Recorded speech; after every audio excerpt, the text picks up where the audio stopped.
Hello. Hi there, my name is Bruce Rain from Brackets Creations and welcome to my live stream today. Thank you very much for joining me. It is an absolutely glorious spring day outside here. Lovely, lovely. Just can't complain. Quick little hello to some folks here. I see we have all the finest folks here today. Look at that. Whew. Okay, Jay is here. Thomas Armstrong is here. Retro Techie Sad Mac. Dana Siberia is here. Hello, Dana. Charlie is here. Who else? Mike is here. Hello, Mike. Frederick is here. Have I skipped anyone? I'm worried that I'm skipping people. James Bolton, hello. So, if it's your first time watching, please jump on and say hello. If at any stage you say hello and I don't say hello back, it's nothing personal. I do sometimes miss the chat. Last week, I did a live stream where I was repairing a graphics card for anyone who might have been here. No, I don't know if it works yet. It's been sent back to the owner. He has told me he's going to be experimenting with it and he'll get back to me and let me know. I'm feeling reasonably confident. I mean, I hate sending things back without testing them, but I really didn't have an option with that one, so because I don't have anything I can test it with. But I did that last week, and the crazy thing was, I'm just going to go, thank you very much, Mike, for the super chat. Thank you. Fix something. I will. Just 2 minutes. So anyhow, I'm was there doing the live stream. I'm repairing the board and chatting about it, and people saying, "Hey, what are you working on?" What sort of stuff. The owner of the board was watching the whole live stream. He even jumped into the chat and said, "Hey, this is my board here that you're working on." And people started asking questions. I missed the whole thing. I was too buried in what I was doing. So, my apologies. I do sometimes miss the things in the chats. This is there. Over the past few live streams, I've been trying to find things that are a little bit interesting to do. I've been looking at some of the old repairs, things that have gone, that didn't work out. They weren't just a straight recap. They were diagnostics and repair. And what generally happens with those, I spend a certain amount of time on them. And if I don't get where I want to get, I then put them aside and work on something else. And then I come back to them later on. And it's just a matter of making sure that I do get back to them in a timely fashion. That's the biggest issue. But what generally happens is when I do that, the recaps then start piling up, and then I have to sort of get onto those and try and get some of those through. So that's what we're going to do today. We're just going to try and get as many recaps done as we can. I'll go and have a look in the box, and then I'll let everyone decide what I work on first. Another little project I need to look at some stage, may not be today, but we'll see, is for anyone who doesn't recognize one of these, this is a Macintosh Classic RAM expansion board. So this is the Macintosh Classic has 1 megabyte of onboard RAM. Then you plug this board in and you get an extra 1 megabyte from this little row of chips here. And then you can put 2 more ones in and get a grand total of 4 megabytes. So, and what we are planning to do, and when I say we, I'm talking about Kai and me, mainly Kai. What we are planning to do is replicate this, make a copy of this in the same way that the Classic as a copy, and then potentially look at selling them as a bundle. So you can buy the board and then you can buy this board as well to put together your own Classic. Now, of course, these generally don't get damaged by battery leakage, but having said that, not all of the Classics have these in them. So if you then end up buying one on eBay or something like that, you open it up, doesn't have one of these in there. So these are a pretty straightforward thing to replicate. We've got a few chips here, we've got a couple little pins here, and then we've got this little header type thing here. So the plan is to strip all the components off this, and then scan it and then trace it into Sprint layout so that we can copy it. Michael, hello, and Cus Eduardo Bianco, is that, or was it Blanco? Blanco, which of course is white. I've forgotten again. This to the person whose name is Aoife. I know you told me how to pronounce it last time. I'm sure you did, and I've forgotten already. So I'm sorry. Again, it's nothing personal. It's just I've got a brain like a sieve. So Make a 1 GB RAM version. Geez, how good would that be if we could actually improve the RAM? This is something that I've actually spoken to Kai about, with some of these replicas. Can we actually look at making them better than they were? And in some instances you can. Some instances you can go in and make certain improvements. But when it comes to some of the RAM ceiling limits and some of these things, we're really locked in. You're talking about having to do some pretty major stuff if you're wanting to go in and improve them. So, Aoife. Okay, no worries. Aoife. Hello, Aoife. I will probably forget next time too, and I apologise for that in advance. But it's, as I say, head like sieve.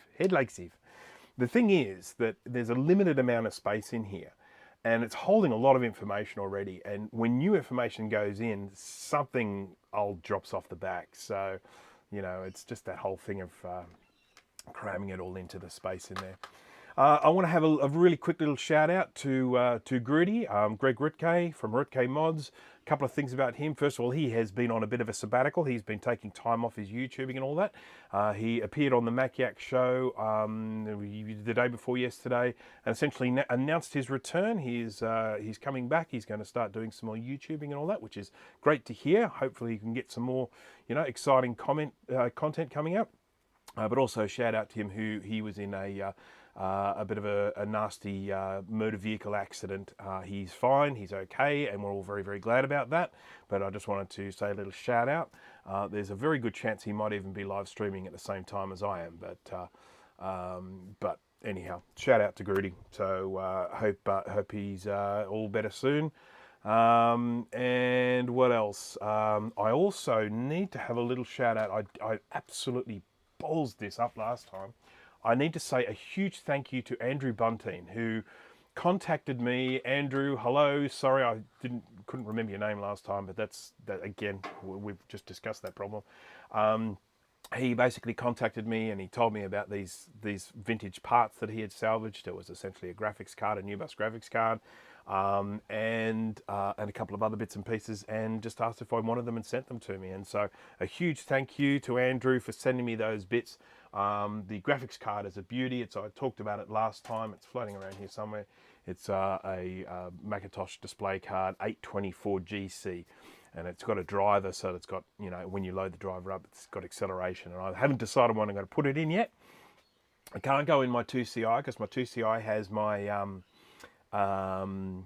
has my Radius rocket in it, and it's incompatible with the Radius rocket. The extensions clash with each other, so I can't run the GC with the Radius rocket. So I might put it in CX, I might put it in Quadra 950, I might put it in, actually it might be nice in the Quadra 700. We'll see. Anyhow, actually, I think the Quadra 700 is a good one. Yeah. Yeah, right. Okay, so just checking the chat here. Okay, so Thomas has already mentioned that he has other commitments. He has to go to work, and so I said if he is still here, I said I would give him the choice of deciding what we would recap first. So I'm going to go to the box and we'll see what we've got here, and then we can make that decision. Well, Thomas can make that decision so that the time he is here, he might actually get to watch something he wants to watch. So, all right, what do we got? Okay, there's not as many in here as I thought there were still, but we've got, and they all look very similar. So we might end up having the choice made for us because I think they're all versions of an LC. So we'll see. Excuse me. There we go. I brought myself a drink this time. I haven't had a drink down here before, but I decided if I'm going to be here for a while, I should have some pop. What we here in Australia call soft drink, but I know that in other parts of the world they call it pop. Okay, so I've got an LC2 here. I can tell this is an LC2 because it has the little gap where the socket, what do you call it, the 6882 socket isn't. When Apple, in their infinite wisdom, decided not to give us the option to put in a 8882 math coprocessor. Now, of course, I have done many times before, put a socket in there, works beaut. So, yay. Most caps. Okay, well, this is probably the most caps. The LC2 is an absolute cow. So we'll put him to one side. We'll see what else we've got here, just so that we know. Whoopsie. Easy, tiger. Oh, I must show those while I'm here. So we've got an LC2. This is definitely an LC as well, because I can tell it's got the little cutout here. Got a cutout, you know it's an LC of some description. Okay, what do we got here? This is another LC2. Sorry about that. I didn't realise they're all going to be the same. What's the third one going to be? We'll see. So it could be a choice of an LC2, an LC2, or an LC2. Okay, this is another LC. And this one, oh no, this is not an LC2. What have we got here? We have got a 68020 CPU. So does anyone here know what sort of LC it is if it has a 68020 CPU in it? Anyone? Anyone? Anyone?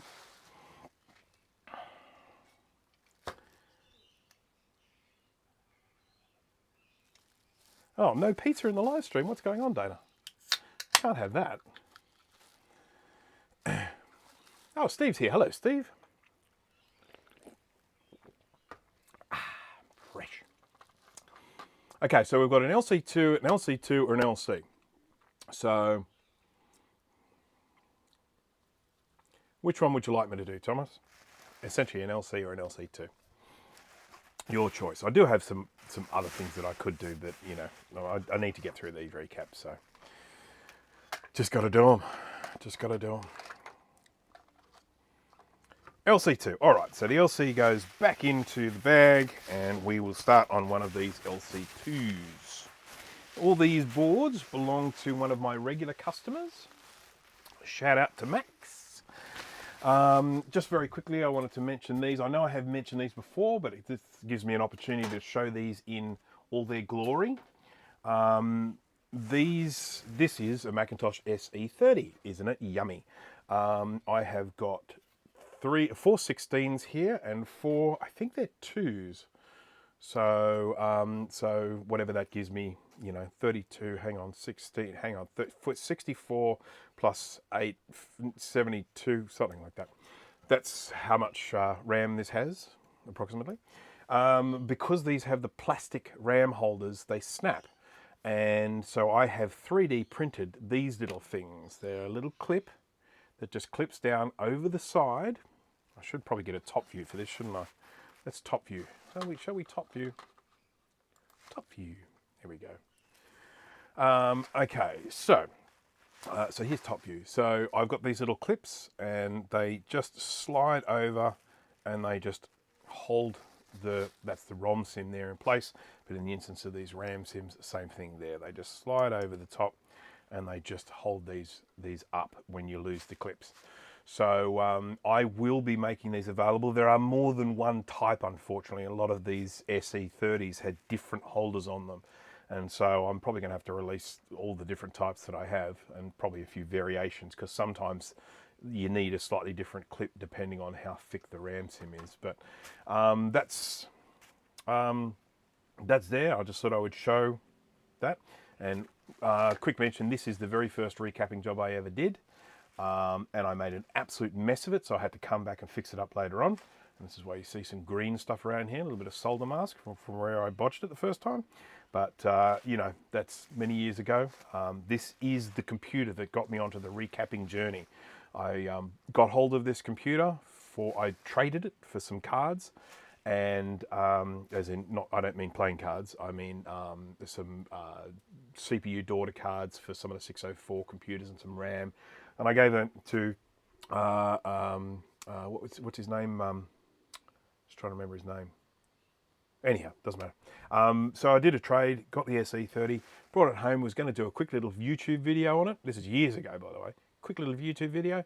Partway through it, some capacitors fell off the board, literally fell off it. And that started my recapping journey. So, there we go. Now, let's grab an LC2 I already have, haven't I? Or is this still the LC1? Did I actually grab the right one? Yes, this is an LC2. So here we go. There's an LC2 on my messy desk. I know that this particular customer generally likes to keep the boards as original as possible. He has in the past asked me to use electrolytic caps, but I am going to use tantalums on this, but I probably won't put that socket in there. Typically with the LC2 customers, they like to have that socket put in there. Okay, now I have got a few little questions in here that I probably need to answer. What do we got here? Oh, move, you thing. Thank you. Good gosh. Oh God, what is going on with this? Oh, hang on. Something is pressing down. Ah, I know what it was. Control key was being pressed down. That's why nothing was working. All right. Okay. Hello to Pine Tech. Hello from Sydney, and hello to you in Brazil. Do you have any indication of a cheap oscilloscope? It's interesting. I can't remember if I put it in my live stream. It might be in the description, because I'm sure I added it to one of mine. Which one I use? So the cheap is a relative word, you know what I mean? There are some very, very cheap oscilloscopes you can get, and then there are some inexpensive oscilloscopes you can get. And so it really comes down to how much money you want to spend and what you want to do with it. One of the things, so when it comes to oscilloscopes, some of the things that will have a difference on the impact, on the pricing, is, oh, I've got mine here still, so I can probably show you. So this is the one I use, and it is a Siglent SDS 1202X-E. Now, here are a couple of things about this one that this has. So, first of all, it has two separate channels. You can get ones with one channel, you can get ones with two, you can get ones with 3 and 4, and it really depends what you want to do with it. The more channels you have, the more it's going to cost you. So what this essentially means is I can measure two things simultaneously. And sometimes when there are things that are relating to each other, measuring two at the same time can be very important. For me so far, I haven't really utilized that part of it. I've really just been measuring stuff with one channel. I've really never needed to do two things at the same time. It is pretty though. You get one little line come up in like yellow and one little line come up in pink. And it's very pretty. The other thing is, you'll see up here, 200 megahertz. And that is the speed of signal that this can monitor. That's the refresh rate, essentially the maximum refresh rate this thing can do. So if you are measuring things, if I am wanting to measure something over 200 megahertz, I'm not really going to be able to measure it. But generally what you'll find is the more inexpensive ones are usually around 100, and then you spend a little bit more and you go 200. Now, when I bought this with the intention of having one that would kind of grow with me based on whatever repairs I was doing. I decided that I wanted one with two channels and I wanted one with 200 megahertz. And this is one of the cheapest ones I found that got good reviews and all that sort of stuff that had those two things, two channels and 200 megahertz. But if you're wanting to save some dough, you can go down to a single channel, you can go to 100 megahertz. So they're things that you can do to save money on. But I can't really tell you that much more than that because, to be honest, I'm really not much of an expert on them. I'm still very new to oscilloscopes. They are very handy and they've certainly helped me repair a couple of things lately, which has been fantastic. Very helpful.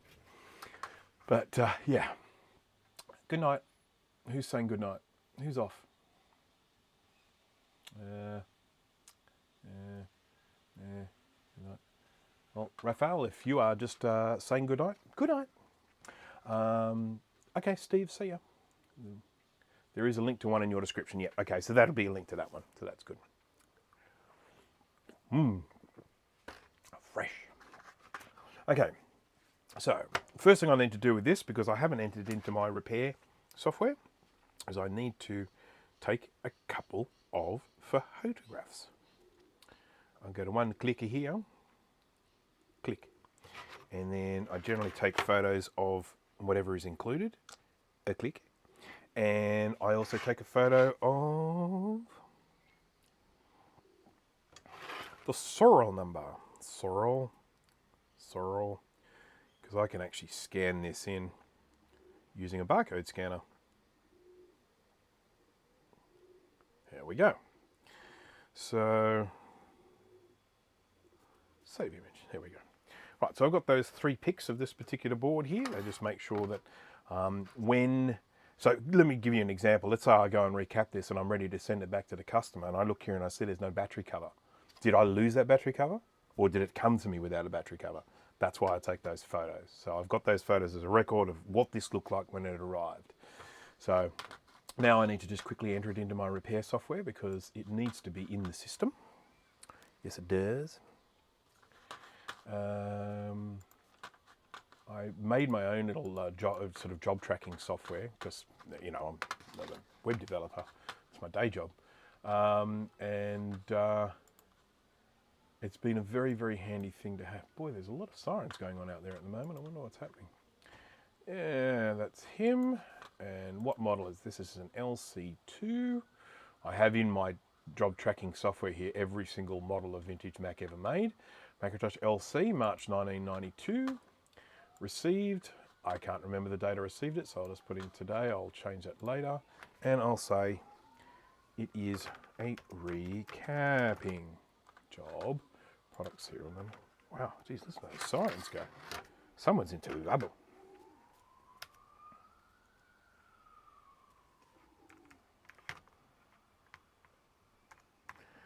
I don't have my barcode scanner here, so I'm having to do this manually. Doesn't matter as long as it gets in there somehow. Oh, it's in the wrong place. Got logic board serial number. Save job. Here we go. And I'll add the pics later on. The most important thing is it's in the system. It has a number. This is now job number 139. Okay.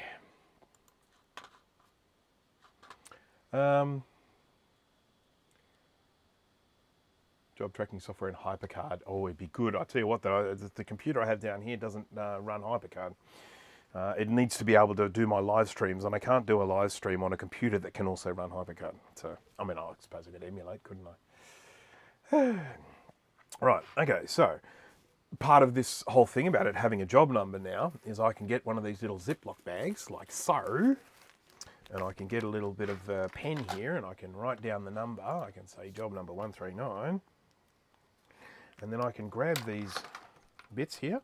This here is a 512K VRAM sim. Very interesting thing. Someone has recreated these. So they're making the Gerbers available. You're not allowed to resell them, but you can make them yourself, as many as you want. So you can basically get that Gerber. You can go to somewhere like PCBWay or JLB PCB, and you can go and get a whole bunch of these made up, order a bunch of these chips, order a bunch of these capacitors, put one of these together and have your own 512K VRAM sims. And I've got to tell you, I'm going to be making a ton of them because I've got so many computers that use these sorts of VRAM sims. I've got a stack of 256K, but only one 512. So I'm going to be making a whole bunch of these, but that's really, really good news for the people using these LCs, the fact that there is this project. So then what have I got here? 4 times 8. 4 times 8. I don't know what size it is. I'm assuming it's 1 meg, but it could be more. Okie dokie. Let's pop those in there. And they're all sealed up, and we know which job they belong to, and so then they won't accidentally find themselves in another computer. Yeah. Right, time to start recapping. I'm getting a visit from a chicken. Who is it? Who is it? Hello? Which chicken is it? I think it's the black one that did a little guest spot in my live stream the other day. Hello? Yes, it is the black one. Hello? Hello? You definitely get to find the personalities of different chickens, and this one's got a lovely personality. I got a super chat from Charlie. Thank you. Yes, I know. I mean, this is one of the things that I do hate about the LC2. It has, look at all this little sea of capacitors going on here. Woo! Capacitory everywhere. Now, the big trick with the old LC2 is I want to try and get these caps off without melting anything. So I'm going to grab some of my trusty aluminum tape. aluminium. Whip it off. I'm going to tape that down here to the what do you call it? This is the PDS slot. So let's put that there, and that's just going to protect that from any of the heat from the heat gun. Now I also really want to try and save this. Once again, I know this particular customer likes these boards to be as neat and tidy as possible, so I'm going to try. And it is hard with the serial numbers because you can't really stick things onto them because you might end up I'll end up peeling that off. Let's just try. And this is the time when I would really like to have a tweezers, solder tweezers. So let's get, what if I get one of my little patented heat shields? It's not really patented. It's funny, isn't it? I mean, I've been doing all these really interesting things on my live streams. It suddenly seems boring just to be doing old recapping again. Dull, dull, dull. I recapped a Macintosh SE analog board the other day. I don't do them that often because the SE analog boards generally, they just keep going, you know. But this was a request from a customer specifically to recap it. And I would like to just have a quick little shout out to JDW, also known as James Wages, who steered me in the right direction for what sort of capacitor to use to replace one of the more odd capacitors on those analog boards, which is a 35 volt 3.9 microfarad non-polar or bipolar capacitor. It's a real odd one, and so he has done the research and found that these little red film capacitors are a good replacement, and that is what I used. So there we go. Okay, right, let us begin. The first step here, of course, is to whip off some of these caps. Whip. Fried Aussie. Thanks for streaming. I'll be sitting here watching. You're most welcome. Thank you very much for joining, Fried Aussie. So, is Fried Aussie as in, like, is that an abbreviation of your name, or are we talking about you being an Australian? Okay, there's one.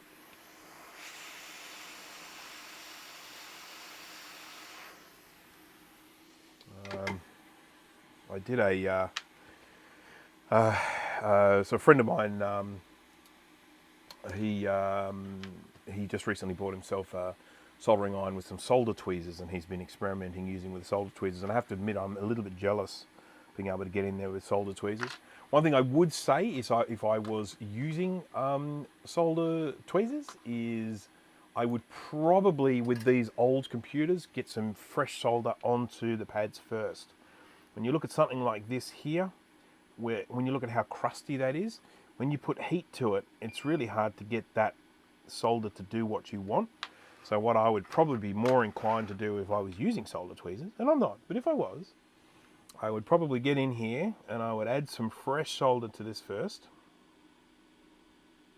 Probably some flux too, but there is flux in here. Okay. Once we get that looking a bit more shiny, do the same with this side, a bit more shiny. I reckon you would then have a much better chance of getting a nice easy go with a pair of solder tweezers for that. Another little tip I've shown in some of my videos before, if you are doing this without a hot air station, I was going to give some mystery Margot. Hello, thank you for joining. Your recap videos are so satisfying. I watch all day. Well, that's very nice of you to say so. Thank you very much. If you don't have a hot air station and you're wanting to get caps off, I mean, a lot of people talk about the whole twist and turn thing, but with computers of this vintage, I really don't recommend that. I think that's a surefire way of damaging the board. I know that the boards can get damaged using this method because I've repaired quite a few that were damaged by that method. But if you don't have a hot air station and you're wanting a way to get a cap off, just basically do what I did. I recommend using a bit of flux as well. Flux is such an important part of getting solder to behave the way you want it to behave. I mentioned that in my live streams, and it's something that I think people forget sometimes. But flux is just so important because solder oxidizes so quickly, and the flux helps to slow that down. So we put the we get that all nice and blobby, and then I get that hot, and then I can sort of try and bend this cap up, whoop, like that, and then go at it from the other side, and off she comes. Now, it's a little bit risky doing it that way, because if you yank too hard, you might end up, tearing off a pad. But it is a method that you can use, and as I just demonstrated, I managed to do that without tearing any pads. So, just one option there for people if they don't have a hot air station. I do have a hot air station, so I'm going to use it. So let's whip off all these caps. Now, you might be thinking to yourself, my gosh, you're just taking all these caps off. You're not making any record of what goes where. When you go to put them back together again, how on earth are you going to know where they go? Oops, I'll just move the cap here. Come on. I'll put him down properly. There we go, you can stay there for the moment. And of course the answer to that is recapamac.com.au. There we go, Jay, right on the money. Look at that, he was sitting there, listening, waiting for the opportunity. And that's it, basically, recapamac.com.au. You jump on there, you look up your model of computer, and you will be able to find a little guide showing what caps go where, and in some instances, even guides to what caps you should be buying. Eventually, all of them will have which caps you should be buying, but I just haven't got around to that yet. A lot of this stuff that I'm doing is incredibly time consuming, so it's just a matter of getting everything done in the time that I have, considering that I also have a full-time job. How hot is your hot air station set to? That is a very good question. I have mine set, now first of all, mine is in Celsius, so just be aware. Mine is set to 435 degrees Celsius, and it's cranking up at its maximum air output, which is 120. Don't ask me what the unit is, but it's on this thing, it's 120, and it's the maximum amount of air output. So I am not perfect, 100% certain, I'm pretty sure that the heating element on this thing now is not as powerful as it used to be. And so when I'm shooting out, when I have it set to 435, I'm not 100% certain I'm getting 435. On these sorts of old Macs, that doesn't matter. The heat isn't as important. It's very important if we're working on modern Macs, because those boards absorb heat like you wouldn't believe. But yeah, that's what I have. But as I've mentioned a lot of the time with both my soldering iron and my hot air station, I try and utilize the get in and get out quick method. So I use a lot of heat, but I make sure the heat's not there for long. So that's kind of the way I work. It's not necessarily the way everyone works, but it is the way I work. And as people have said before, soldering is an art, not a science. You find the way that works best for you. I'm always saying that in my live streams. I am not telling you what is the right way to do it. I'm telling you how I do it. I have tried lots of different methods, and this is the way that works for me. And sometimes doesn't work for me. I just sort of mentioned that as well. There are times when I have had, I was working on something the other day, and I was just doing a little bit of hot air work, and a component, a little resistor, just went flying across the board, and I was having to dig around and try and find it. And at that particular point, I thought to myself, I probably should have had the air set on a slightly lower setting.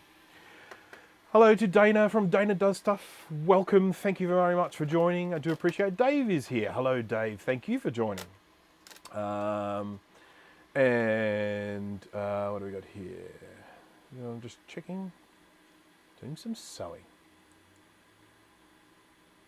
Well, I think there are times when sewing by hand is definitely better than using a machine. For example, if you're sewing on a button, I definitely think you'll get a better button sew doing that by hand than you will using a machine. So that's just that. Right, now let's see if we can get this little cap here. What is he? This guy is a 3.3 microfarad. He's a little bit browned, unfortunately, from the hot air station, but that's okay. He'll still work. It is a tantalum capacitor. I'm going to hit this with a little bit of flux, and we're going to get this sitting on nice and straight and happy.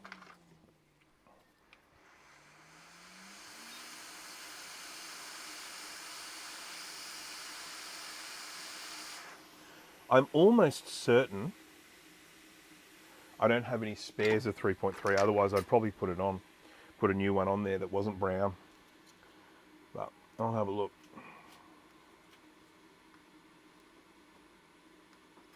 Okay, there we go. He's lovely and brown now, isn't he?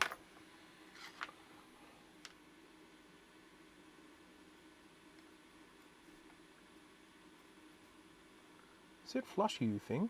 There we go. I think he's flush now. Okay. Up north.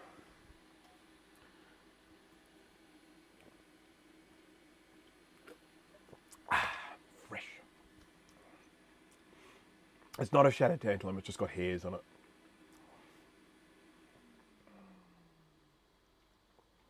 Okay, what do we got? Yeah, these are a funny little, squishy little tantalum, these ones. It's a particular package size. I can't remember what it is. Let's get... Hey, come on. Spit out some alcohol, you thing. There we go.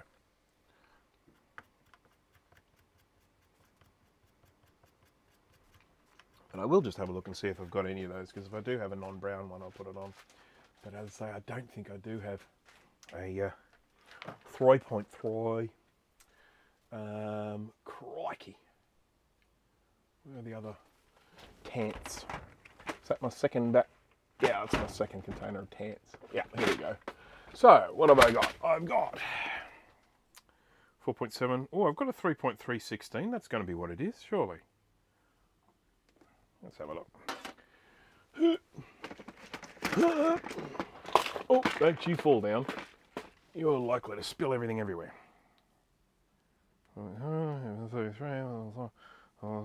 Okay, so what have I got here? Now, I'm assuming it's a 16 volt. Everything else here is 16 volt, so it doesn't actually have... Does it have its voltage written on it?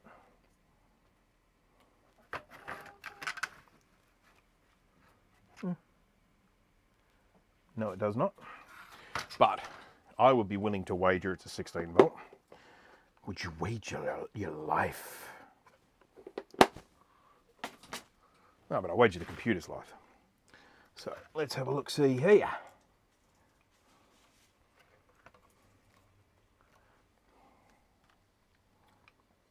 Now, we have two different numbering systems going on here. On the old brown one, which we are going to replace, get off. On the old brown one, we have this C3, the little microfarad sign 3. So when you put the unit in between the two numbers, it's acting as a decimal place. It works the same with resistors and stuff as well. So if you have, you know, like 2 ohm 2, it means 2.2 ohms. So in this instance, it's 3 microfarad 3, which means 3.3 microfarad. Now this is using a different numbering system. This is using 335, and that's essentially giving you the number in picofarad. So it's 3 followed by 5 zeros. And that's the amount in picofarads, and then you convert that across into microfarads, and it's 3.3 microfarads. This one, of course, has the 16 on it, shows you the volts, which is nice.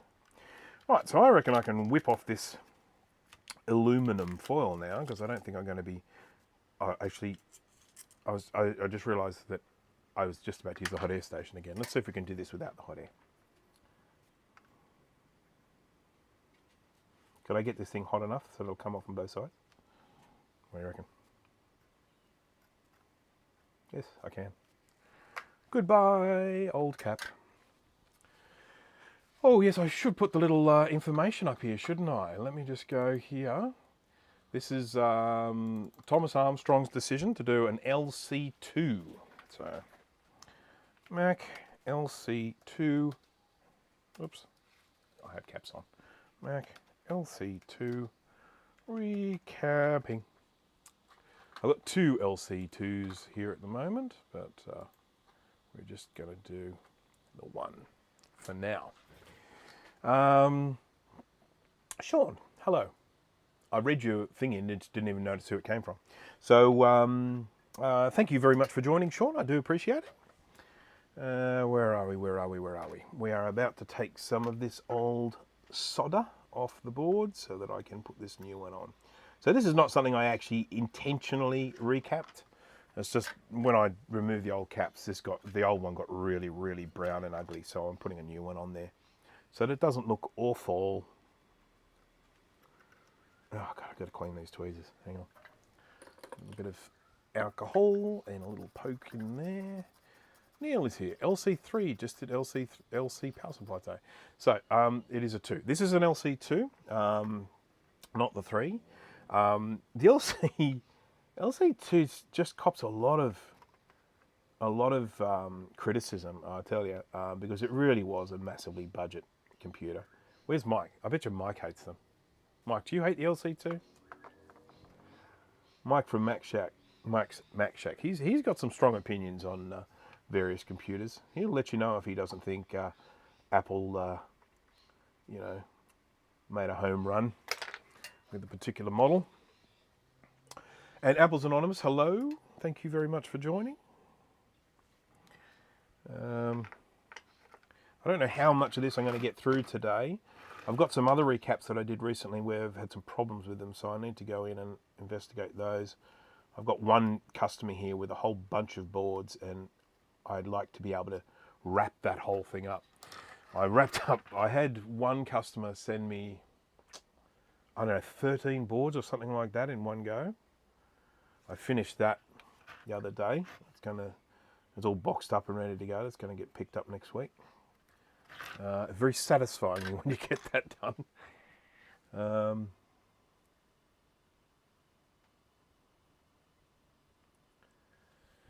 You can still play games on these, I'll say that. Sit down and have yourself a nice little game of Civilization or Warlords or something like that. Not sure about the first Warcraft because that came on a CD, so you'd need an external CD-ROM drive for that. Yeah. Okay. All right. Well, that's those. I've now got 3 more caps to remove from over here. I'll probably use some of my magic aluminum again. That's all wonky now. I need a fresh bit. So this is the power connector just there, and I want to protect this from the heat gun when I remove the capacitors on either side of it. There is I think it's with the LC2, it could be with something else, but there is a matter of contention with this particular model where some people believe that one of the capacitors on this is around the wrong way.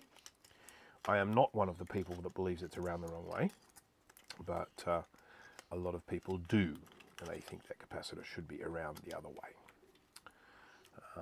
My general feeling is that if it's been all right for the last 30 years, it'll probably be all right from now on. All right, let's try not to brown this little cap to a crisp. So I'm going to put a little bit more covering on here, so you can't see what I'm looking at the moment. Sorry about that. Waiting for the pad cleaning. Everyone loves the pad cleaning. It's coming up. Won't be long. All right, so let's get rid of these caps here. Nice little 47 microfarad 16.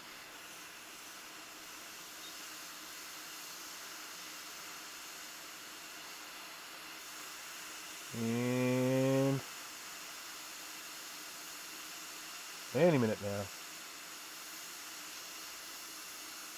Off. Get off. Thank you. Oh, that one looks like it's got some component adhesive on it. That's why that was a little bit difficult to remove. Did it? No, I've got component adhesive. Let's move this along. For the final Capacitor. I'm running foul of something here. What's going on? There we go.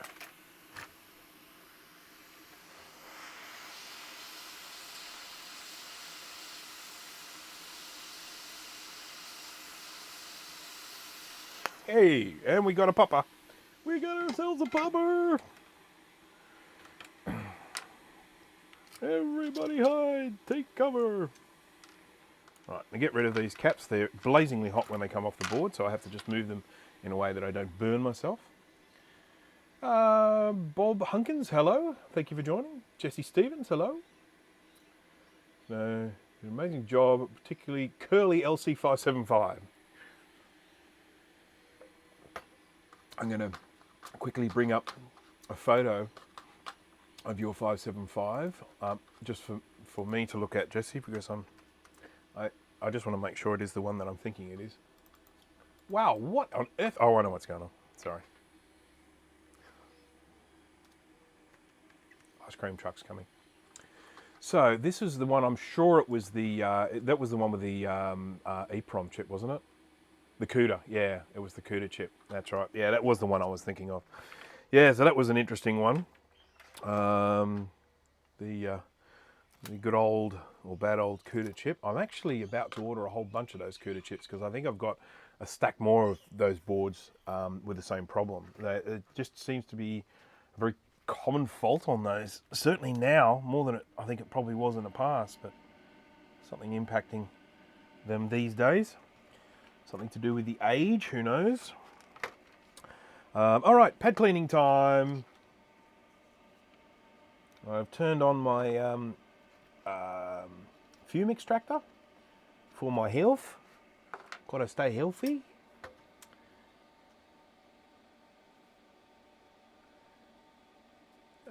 What? Ah, Rutgay Mods. Hello, Grudy. Thank you very much. I do appreciate that. I don't do EEPs. I don't do EEPs like Steve does. I mean, it would just seem so derivative if I did. So I just say thank you, thank you. So as I mentioned before, I gave Grudy a little shout out at the beginning of the live stream. Grudy, or Greg Rutke from Rutke Mods.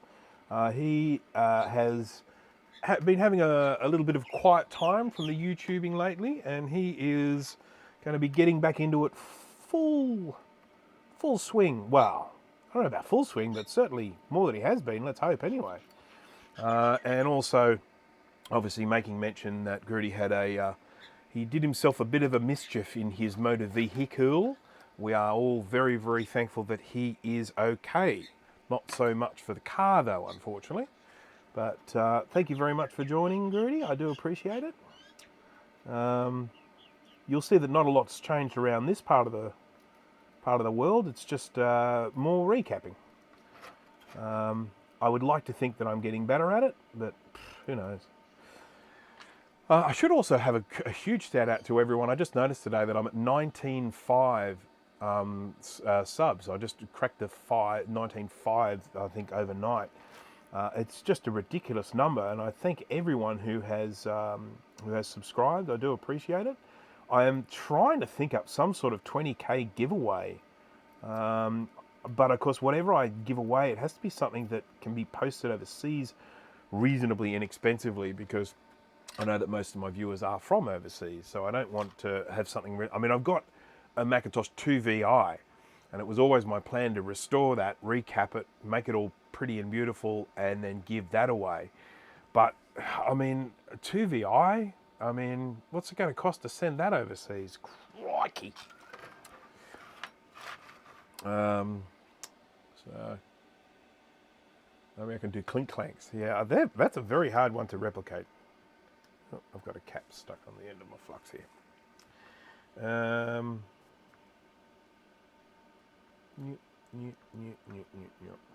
I've just been going through so much flux lately. Gonna have to probably order some more soon. I always keep a lot around. I've got a couple more spares over here, but yeah.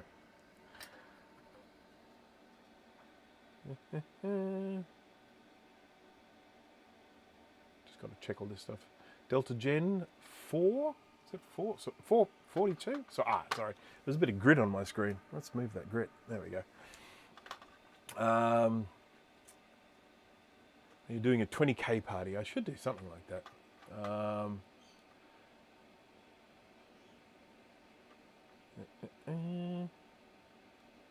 South Aussie. Cool. You guys in lockdown over there? I certainly know that Victoria and New South Wales are. I'm going to turn this up a little bit. I feel like I'm getting more smoke in my face than in the extractor. It's a bit of a trade-off with the fume extractor. You want it extracting fumes, but I also don't want it so loud that I can't hear what's going on and you can't hear me, and etc, etc, etc. Starting to learn soldering and electronics after watching the videos. I made sure to have lots of flux on hand. Excellent. That is very, very good to hear. And you please feel free, if you have any questions, if you want to jump in with any questions, please feel free to do so. And this is what I generally do with my soldering. I do recapping, that's the main thing that I do, and sort of restorations and repairs. I also do like to build kits from time to time, and if you get a chance to have a look at one of my other videos where I built a replica Macintosh Classic. Now that was a big soldering job, that I can tell you. That one took me, oh, well, I mean, I was doing live streams, it slows me down a little bit, but that took me, I think about 8 hours, something like that, to get all those done, all the little components. And then of course we had to fix it because it was a prototype and it didn't work properly the first time around. But all done, and then of course now I have to build another one because I've got the revised board that's not a prototype anymore. I've got the version 2 board, or 1.2 board. I've got to go in and build another Mac Classic, so, but I may not live stream that because I'm not sure if I've got another 8 hours to spare.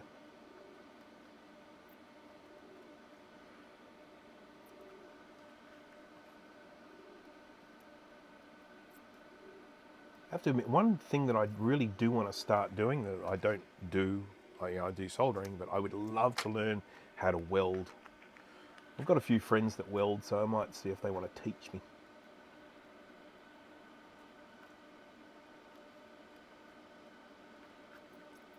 I sort of see a certain affinity there between soldering and welding, and I mean they're very different, I accept that totally, but it's the whole thing with welding is the same as when you're soldering, and that is what you're wanting to do is to get the solder to do what you want it to do. That is the art of soldering, is, you know, sort of getting it to actually work exactly as you want. And that's, I feel the same with welding. Joe is here. My apologies, Joe. I missed your live stream yesterday. I'm going to have to go and catch the rerun. I didn't get a notification. I can't really use that as a complaint though, because let's face it, you know, notifications from YouTube are pretty horrendous. But I just got carried away with other stuff yesterday, and then I was like, oh, Joe's live streaming, and I went and looked at it. And it was like there was a little thing saying live stream 2 hours ago or something like that. I was like, ah, piffle. So I shall have to catch that on the rerun. I do like being present at your live streams. I was a little bit off colour yesterday as well. I wasn't feeling the best, or as we say in Australia, little crook. I was a little crook. But feeling sensational today. I'm trying to do this without damaging this barcode, because as I mentioned at the beginning, I know the owner of this board likes his boards to look nice and pristine, so I don't want to make it look ugly. Ugly.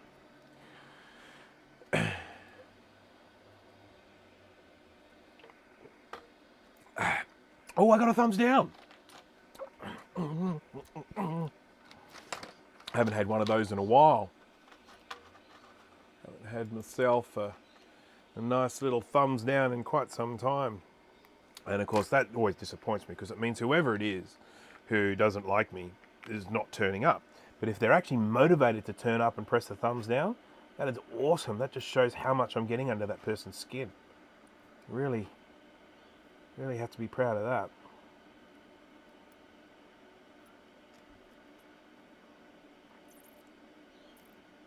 Now this one is a really straightforward recap, and what I mean by that is there's no real corrosion or major damage. These pads are just cleaning up beautifully.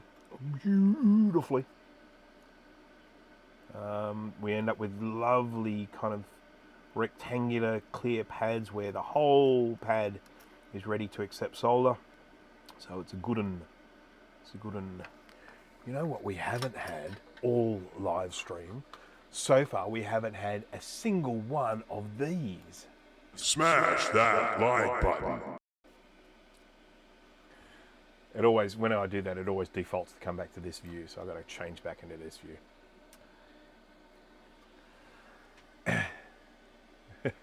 I do thank everyone for the thumbs up. I do appreciate it. And I appreciate the thumbs down as well from whoever did that. It is nice to have interaction with people, even if their interaction is them telling you they don't like you. It may or may not be apparent, but I am not really one of these people that's terribly driven by whether people like me or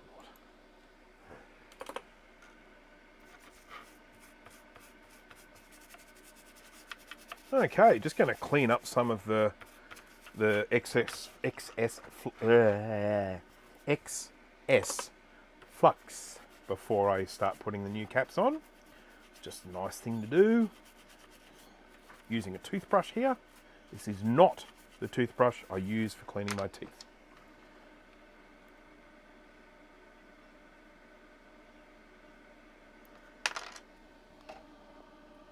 Patrick is here. Hello, Patrick. Thank you for joining.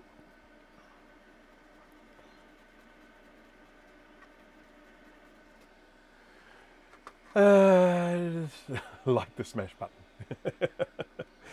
Yes, we've you know, particularly on things like Maciac and stuff like that, we've been sort of playing with the you know, the words, you know, like instead of smash the like button, like the smash button, that sort of stuff. Gently depress the like button. Or as what's his name, Dan from Canadian Computer Collector says, was it take a steaming turd on the like button or something like that? Like, he says something along those lines. He makes me laugh. He released a new video last night. And it was one that lost me a few minutes into it because he spent most of it playing Minecraft, and I have never played Minecraft before, so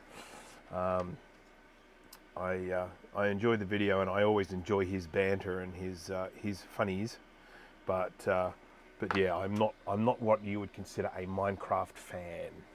I did try it once. And I couldn't figure out how to do anything, so I just left. This was on Sean's Minecraft server thingy.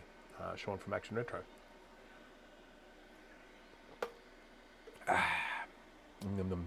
Whisper sweet nothings to the like button. I like that. Okay, yep, we've got shiny pads now. Time to put some new caps on. Now, I need a recapping guide because I don't remember where all those caps go. There are some where I do remember because I do so many of them. But because this particular computer, the Macintosh LC2, has like 17 caps or something stupid like that. Here we are.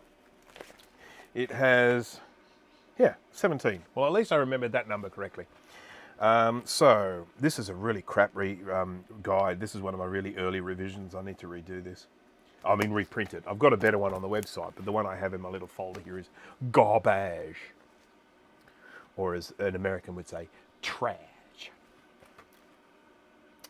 Okay, so we need 5 47 microfarad 16 volts, one microfarad 50 volt, 100 microfarad 6.3 volt, and 10 microfarad 16 volt. Okay, I'm going to start off with the ones that are only one of, and they are over here. Oopsie. We've got, what did I say? 100 microfarad 6.3. Yep. And 1 microfarad 50. Oh my god, they're starting to disappear. Careful.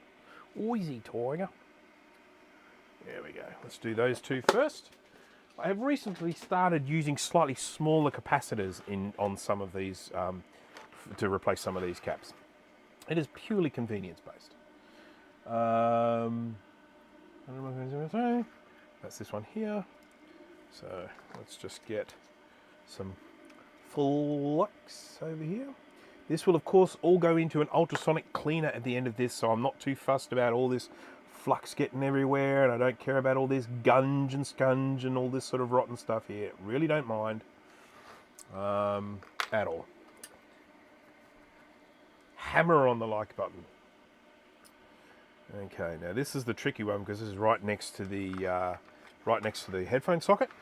And so what I will generally do with these is I will solder the easy side first, and do the second hard side second. So let's just check and make sure. Yep, we're all good.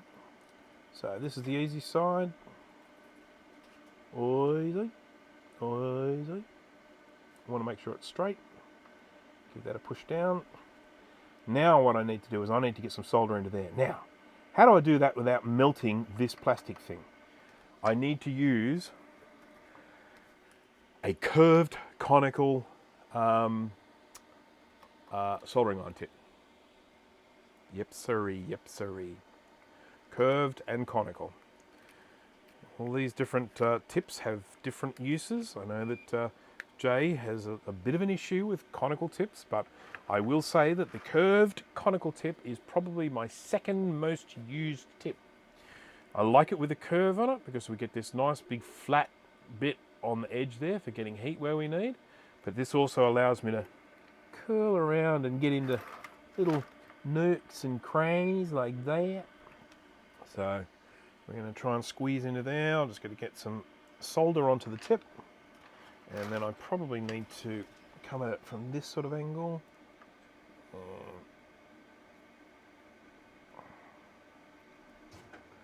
Ta-da! Ta-da! No melty. Curvical. Yeah, I like that. Starts to sound like it's a part of genitalia, doesn't it? Okay. Bit of human anatomy or something like that, but it ain't. Okay, so where are we? These whopping great holes in the LC2 board. I'm sure they were for something. Well, it was probably meant to be a choke or something here, going here, some sort of component.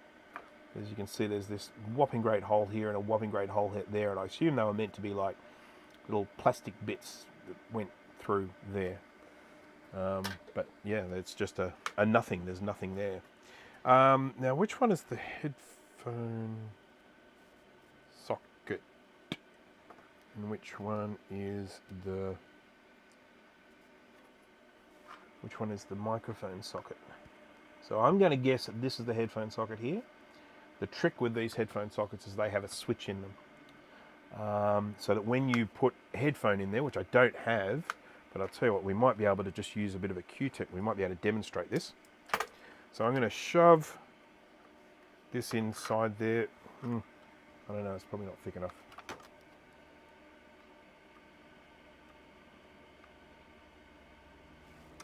Need something a bit thicker. Come on, man. I just wanted to demonstrate something here if I can.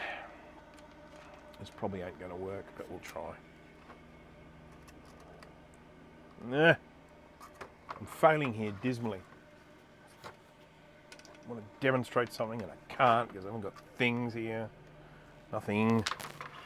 Piffle. I really should buy myself a really cheap set of headphones and keep them down here for demonstrating this sort of stuff. But anyhow, what I was going to demonstrate is that when you put a headphone socket in, two of these things won't make contact, and when you take the headphone socket out, two of them will make contact. And I'm going to probably say it might be, what, this one and this one? No, this one and, I'm not sure. But anyhow, it's part of the things with sound when you're diagnosing sound with these things, that if you have a dodgy headphone socket, it can be one of the causes for you not getting sound on your computer. One interesting thing with LC2 is that these things generally don't like making proper sound unless they're in their case, because they have little things that touch these in the case, that touch these little grounds. See that? When that's inside the case, there's a little thing that sticks up and pokes into this flat piece of solder here. And if that's not touching, you can end up with these LC2s making some weird noises. So just letting everyone know that. Now, I had another capacitor around here that I took out, and I have a sneaking suspicion that at some stage I tipped the board over and the cap has just gone. Oh, it's on my leg. It's fine. Didn't lose it.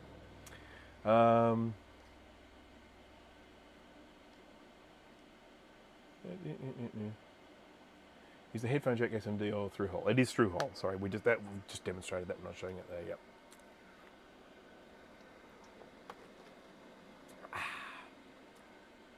All right, here we go. Where's it goes up here, 1 microfarad, 50 volt, and he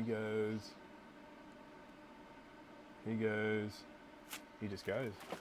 Where? There it is, up here in the corner. So this little guy is going to go here.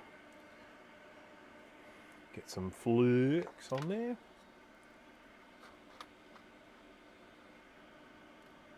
To everyone who is watching, a nice little hello to you all, if I haven't said hello to you already.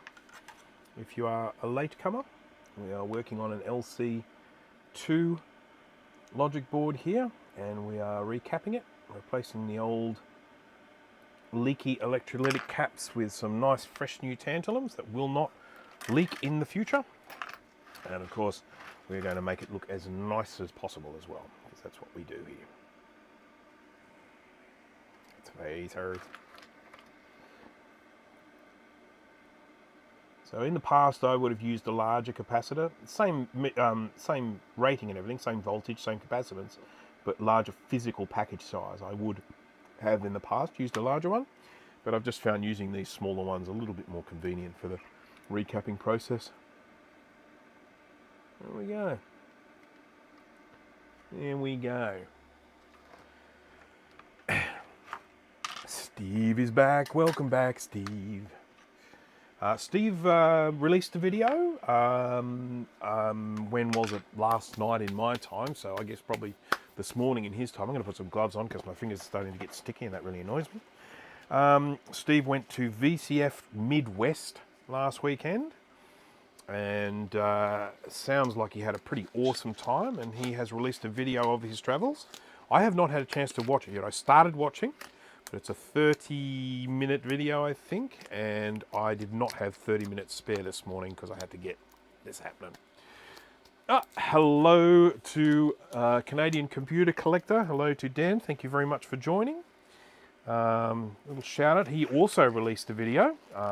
He released it in time for me to actually watch it before I went to sleep last night. So I was able to watch him playing Minecraft on an Apple III orange phosphor screen.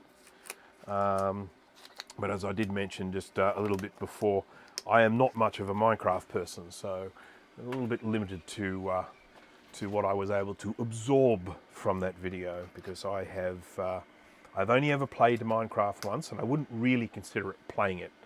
I got onto someone's Minecraft server and I walked around a little bit until I got frustrated and left. So, but yeah, I'm just not much a game person, so I don't have time. If I have time to play games, I generally do something else.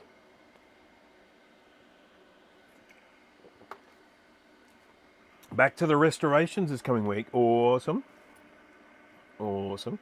Oh, and also a big shout out to Dan. The loss of his little pussycat. I know, sort of, these are. It's absolutely devastating when you when you've got a nice cat that you lose. It's very, very sad. So heart goes out. I lost a cat relatively recently as well, and it's a very, very sad time. So thoughts. Very sad, very sad. I've lost something. You may or may not see that in my face at the moment, but I have lost something. And I had it at the beginning of the live stream, which means it's here somewhere. But I haven't gone anywhere. I haven't had an opportunity to take it anywhere. I mean, unless it's fallen off the desk. It's probably fallen off the desk. It's fallen off the desk. What a surprise. Excuse me. Excuse me. Cute.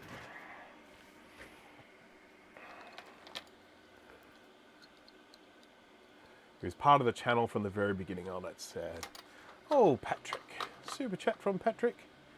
Oh, look at the generosity. Thank you very much, Patrick. Much appreciated.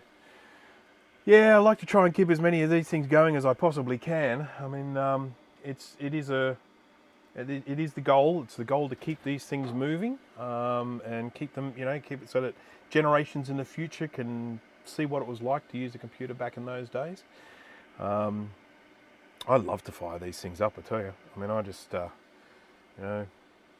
if I've got a bit of spare time, it's like, yeah, what am I going to look at today? I'm going to whip out this computer and have a play. Awesome. I only subscribe because of the cat. Yeah, so I should actually mention that, you know, sort of a few of us in the Macyak group have cats. And like Jay with spaghetti and meatball, and Dana with Buddy.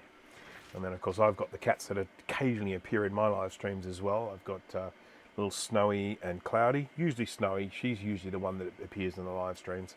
That's the white tail that you see floating around when I'm doing my live streams.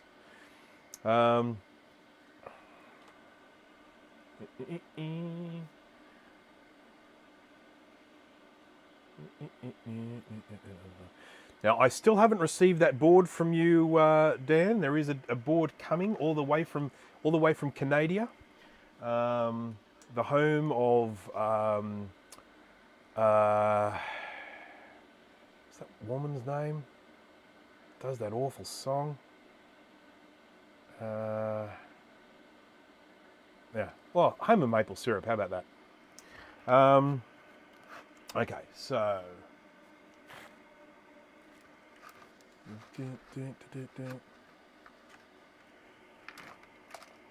Hopefully it will arrive soon. I mean, it's not uncommon for things overseas to take a few weeks to get here. So Celine Dion, that's the one. Celine Dion, yep. So, I mean, you know, I could complain about Celine Dion being released upon the world, but I'm from Australia, and we gave you guys Rupert Murdoch, and for that I will forever apologise. I'm really sorry about that. Probably have a channel banned now. His reach is incredible.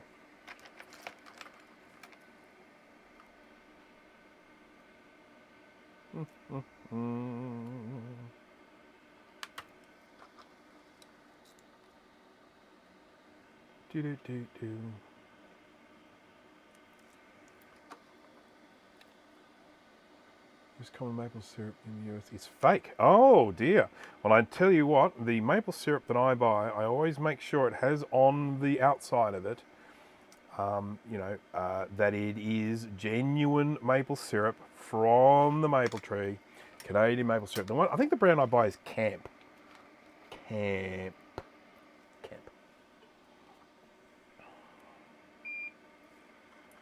I love maple syrup. Oh, yum.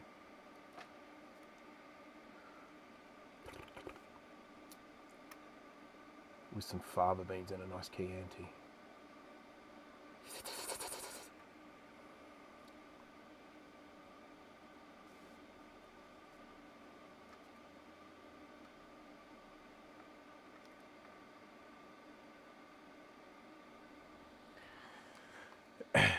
Want pancakes? Yes. It happens like that sometimes. Don't you? People talk about a certain type of food and you think, oh yeah, I want that. Arrives Friday the 24th. Oh, that's not far away. Cool. That's next week. It'd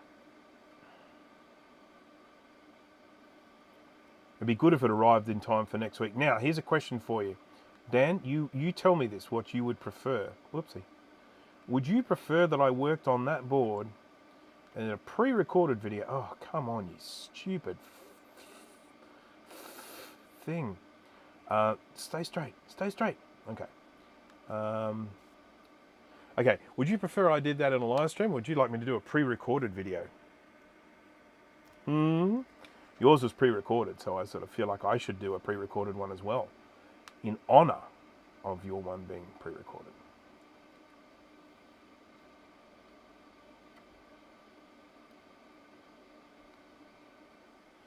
And if it turns out to be something ridiculously easy to repair, do you want me to pretend like it was difficult so that it doesn't make Mr. Fahrenheit look bad?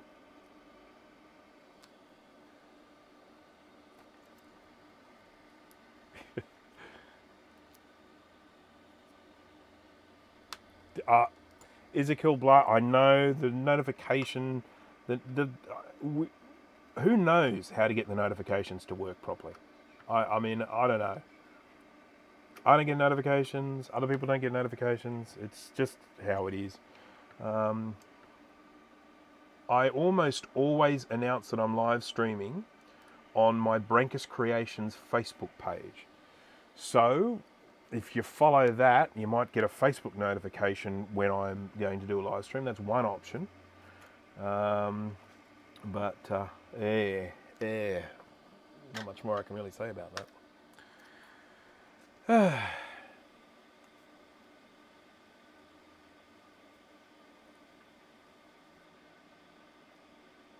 Just reading. Live stream joining you for play-by-play commentary. That would be a hell of a collab. Yes, I mean we could potentially do that. I mean I do have the ability to let someone in onto the live stream as I'm doing this. We could definitely do that.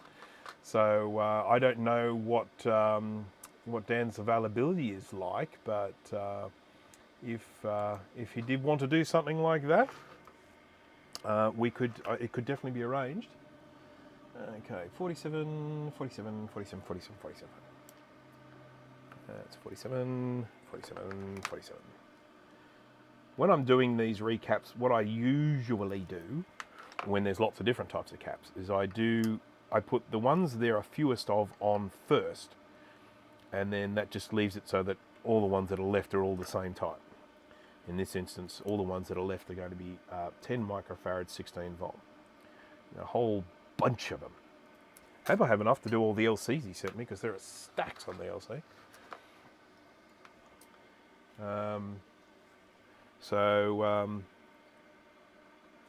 Okay, well let's see if we can arrange that. We'll have a live stream collaboration. We'll have I'll be providing the recapping. Dan will be providing the funnies.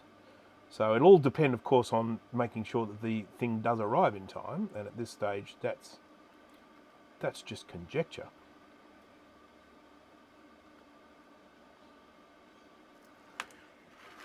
But the hope is that we'll arrive, and then we can do a collab. Yeah.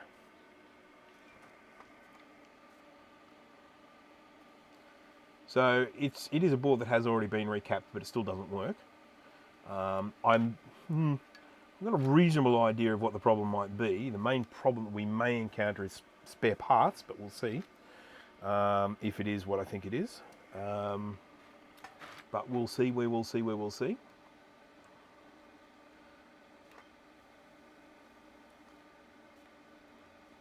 So Dan, I haven't sent you the shopping list of stuff to buy for soldering yet, but I guess probably the one in terms of a soldering station. Oh man, that's off center. It's so off center. It's like ridiculous. Who does that? Who does that? I do, obviously.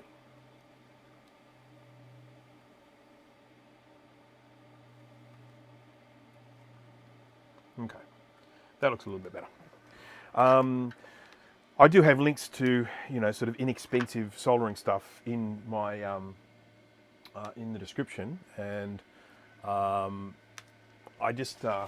have one here. I really like this one. This is one that I bought. It's called Shine Now. I'm just going to change the view here. This is a little soldering iron here. This is the station here. It just runs all that sort of power there. It's auto switching, so it doesn't matter whether it's on 110, 240, 220 volts. It'll automatically adapt. It uses T12 tips. So they are these tips like this. These are the same ones the hackos use. You can buy knockoff ones for really cheap. You can buy sets of them, so you get like a set of like 15 different types of tips. You can use those. So there's that. What I don't like about it is I don't particularly like this handle that you have to unscrew to get the tip out. I really don't like that. But having said that, you can buy replacement tips of these things that'll just plug into there. So anyhow, I do have a link to this in the description. This is probably the soldering iron that I would recommend. What's bad about this is it's only a soldering iron. It's not a hot air station. Of course, if you're planning to get into recapping, you're probably going to want to get a hot air station as well. And of course, once you get all these things, the cost adds up. And you want a stand for the iron to sit on. You want solder. You want flux. You probably want something to clean it with, like these little guys here. So yeah, I'll try and come to you with a shopping list that's not going to break the bank. So, and then you can just decide what you want and what you don't want. So refreshing. Yum. Okay, lemony goodness, love it. Right. Okay, the rest of the caps are all 10 microfarad, 10 volt, and we are going to use 10 of them. I tells you, lots of 10s. Well, I am going to run out of these. I'm not going to be able to do all of his, I think. Maybe. 10's a lot. 10 is a lot. 1, 2. I mean, I just bought some of these lately. I must have done a lot of LCs. 4, 5, 6. Now I'm taking a risk here. I'm taking all 10 out at once. And those who have watched my live streams before know that that is always a risk with me, because while my back is turned, sometimes capacitors get stolen by capacitor fairies. 2, 3, 4, 5, 6, 7, 8. 2 more. 9, 10. And then I'm partway through working on a job and I can't find the cap that I want because it's been stolen by the capacitor fairies. So I am taking a risk here by getting them all out at once, but we'll just hope for the best, that the capacitor fairies are in a good mood and aren't going to steal these while my back is turned. I should be able to test this at the end of this as well, which is be nice. I don't always get to test what I work on, like last week, for example. Didn't get to test that. Very disappointing. Yeah, I shouldn't. I don't want to. You know, just by saying this stuff, I'm probably just teasing the capacitor fairies.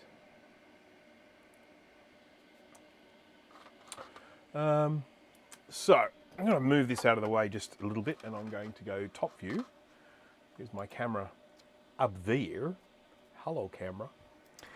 This camera it's an old video camera with an HDMI output, and it serves the purpose. It's very small, so I can mount it onto the roof quite easily. It's zoomable, it zooms, so I can zoom in if I need to, but I have to get up for that. The camera I have over there, I can zoom with a remote control, but that one's too big to put up there. Alright, so I'm just going to put all these little caps into their general position.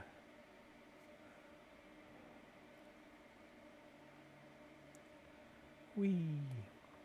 Isn't this fun? Isn't this fun? Is everyone else having fun? I'm having fun.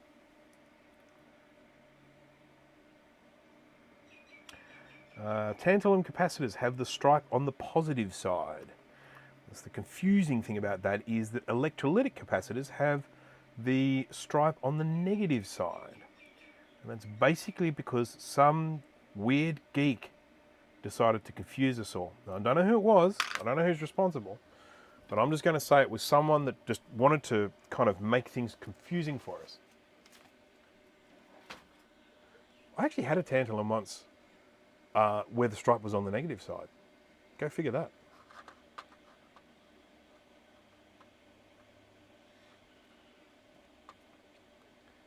When it comes to the hot air stations,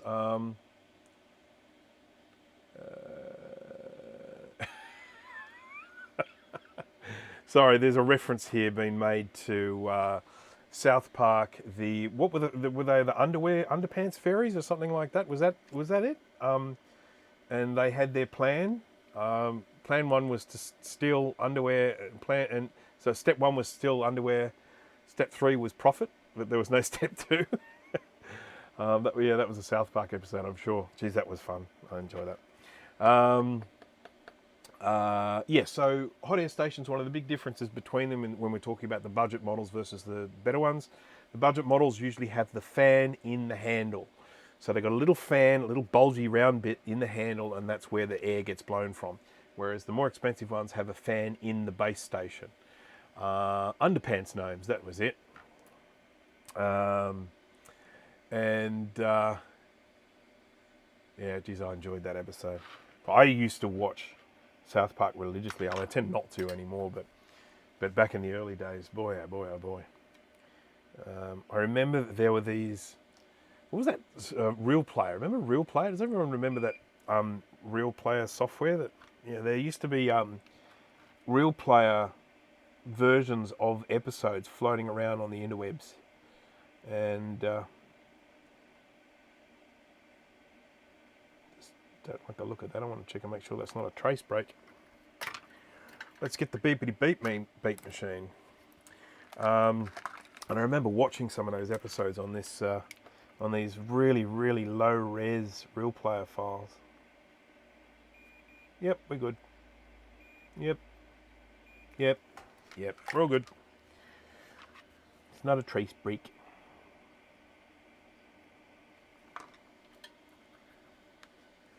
And I remember that video of Cartman singing the Cole's Mum is a Bitch song. That was, that's certainly something I'll remember.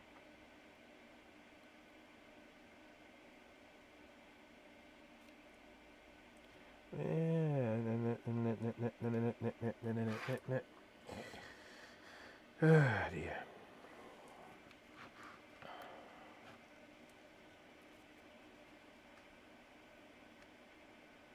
Okay, first of 10. Here we go.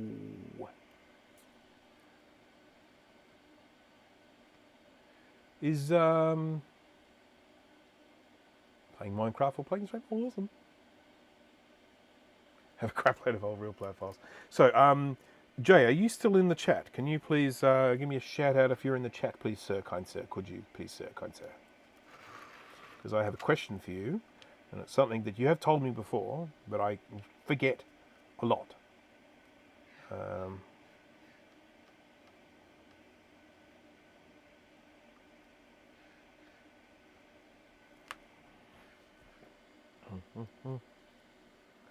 I'm multitasking too. I'm live streaming and recapping. There we go. So, this is the question I have for you, Jay from House of Moth. If you haven't subscribed, please do it because he's so close to 1,000. What is the brand of hot air station you use? Because it's so similar to mine but cheaper.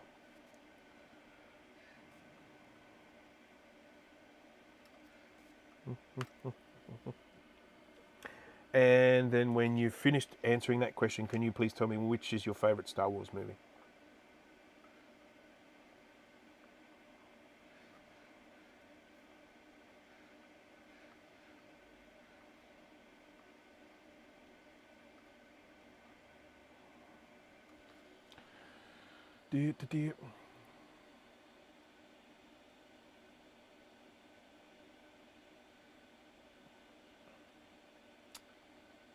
NK Morpheus, hello, thank you for joining.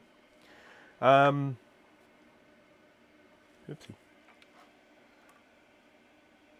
It's a different story when I'm doing LCs. I never get as many done during live streams because there are so many friggin' caps. 17 caps.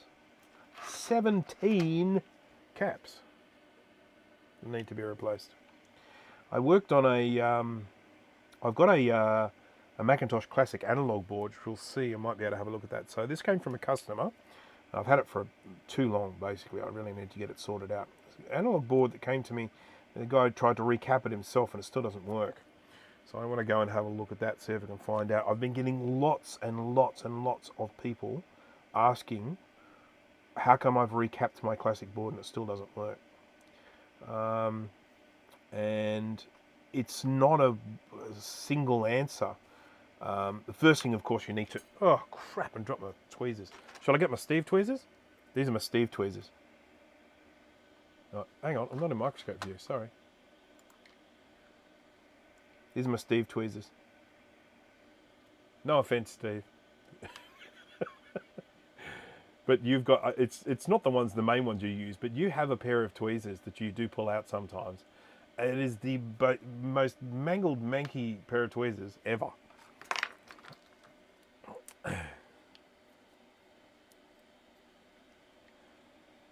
Aten ST862D, and my favourite Star Wars is the one with the guy with the pointy ears. I think his name is Spork. Oh dear. Dear, oh dear. He's seen them all, but he won't admit it.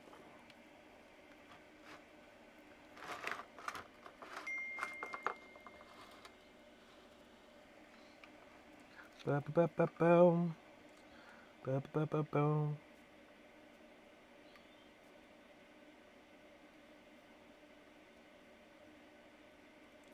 you notice that I didn't actually bend down and pick up the tweezers? Does that just show you how incredibly lazy I am, that I just grabbed another set of tweezers rather than actually pick the other ones up?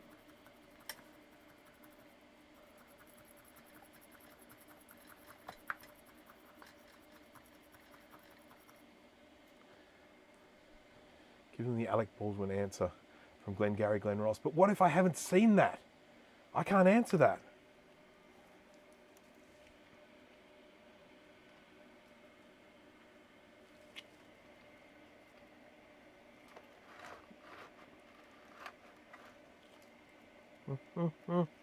Ow! Just stabbed myself with the tweezers.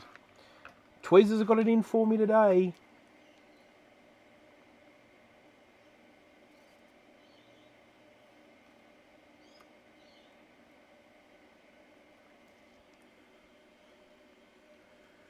I must confess, I got a message from someone the other day.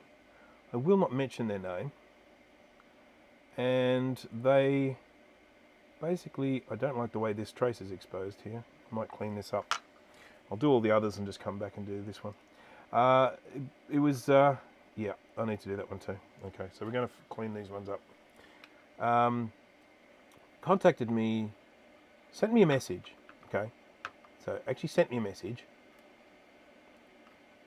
and said, I've recapped the board and it doesn't work. You know, what can you recommend? A little bit later on, it turned out that that particular person had put a capacitor on backwards. That's what the problem was. And I have to admit, feeling an incredible sense of frustration that the first instinct of this person was to send me a message before even checking their own work. One of the things that I say all the time in my live streams and when I'm doing recapping, if you recap something and it doesn't work, the very first thing you do is you check your work. You know, the chance of the fault being something you have done are very high. We're human, we're fallible, that's just how it goes. You know, we make mistakes. So, yeah, I was a little bit annoyed about that. I will not be so quick to offer help to that person if they're basically deciding that messaging me is easier than actually going in and checking the work you've done. See, Angry Bruce, that's what Angry Bruce looks like.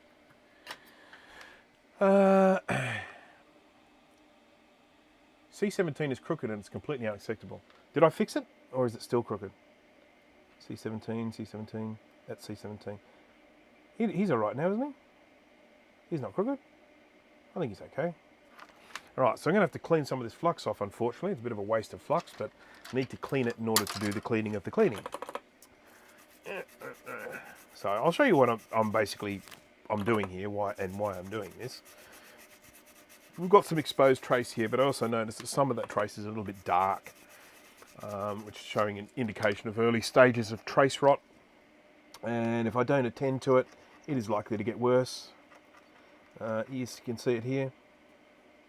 See it going across there, snaking his way across. So we're going to take the coating off, the mask off, and then we are going to clean up the trace, and then we'll probably tin it with a little bit of solder, and then I'll stick some UV mask on top of it. C15.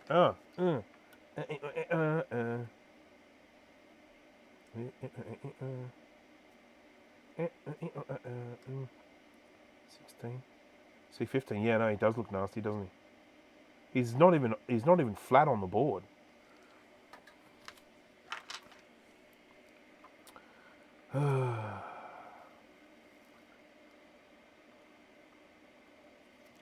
Too much solder.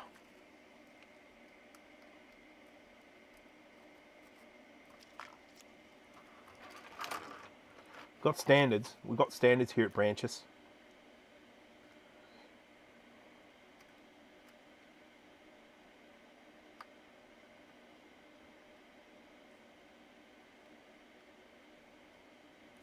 There we go. That's straight now.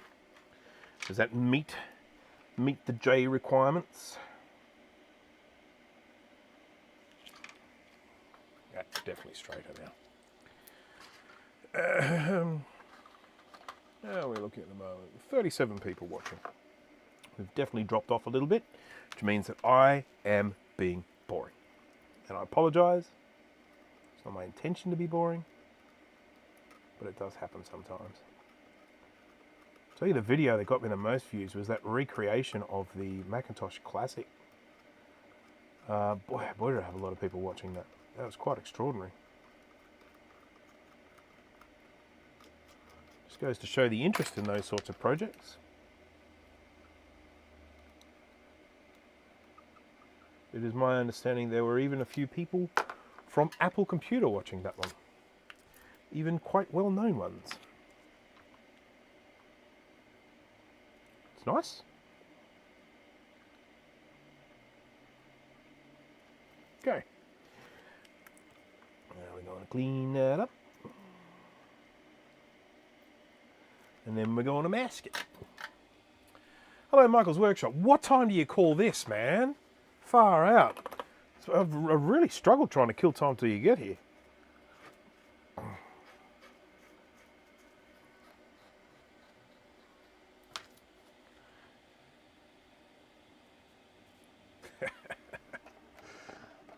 I don't mind if you make a rant video about my work, Jay. Just as long as you make a video.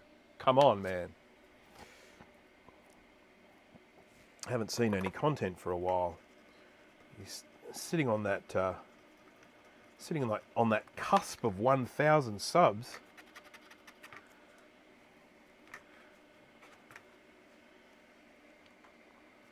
I want Jay to get to 1,000 before I get to 20. Right, that's all nice and clean. Got to make sure it is squeaky clean before we put UV solder mask on it, because if there's any gunk or goo left behind, the mask won't stick.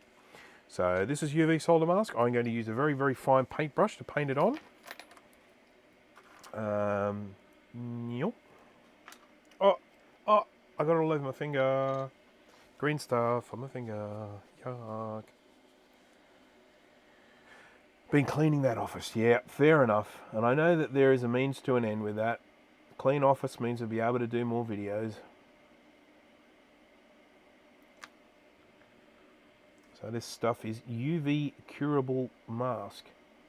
Comes in a range of colours. I use green because most of the boards I work on are green, but you can buy this in pretty much every colour you can buy printed circuit boards in. So you can get blue and you can get red and you can get black. But I use the green. Green is good for me, yes? Right. Sorry, I probably shouldn't say that. That's probably racist in this day and age. Okay.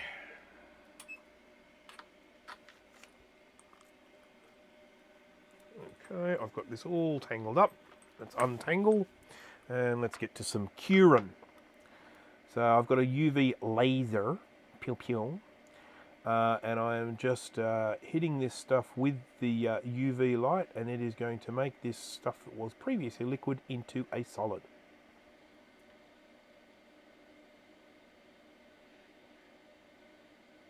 Oh, thank you very much. Thank you very much, Jay. He's provided a nice little compliment there about my application of this UV mask. Mind you, I did get a little bit onto the pad here. I'm not too thrilled about that. But I can scrape that off again, so that's okay. Once this stuff is cured, the only way you can remove it is mechanically. And what I mean by that is there are no chemicals that will make it dissolve or anything like that. You've got to actually scrape it off. Is it just me, or does that pad look like it's hovering? This one here, I'm shining. You can't see. You can't see. I think that pad is up a bit. Might just be an optical illusion.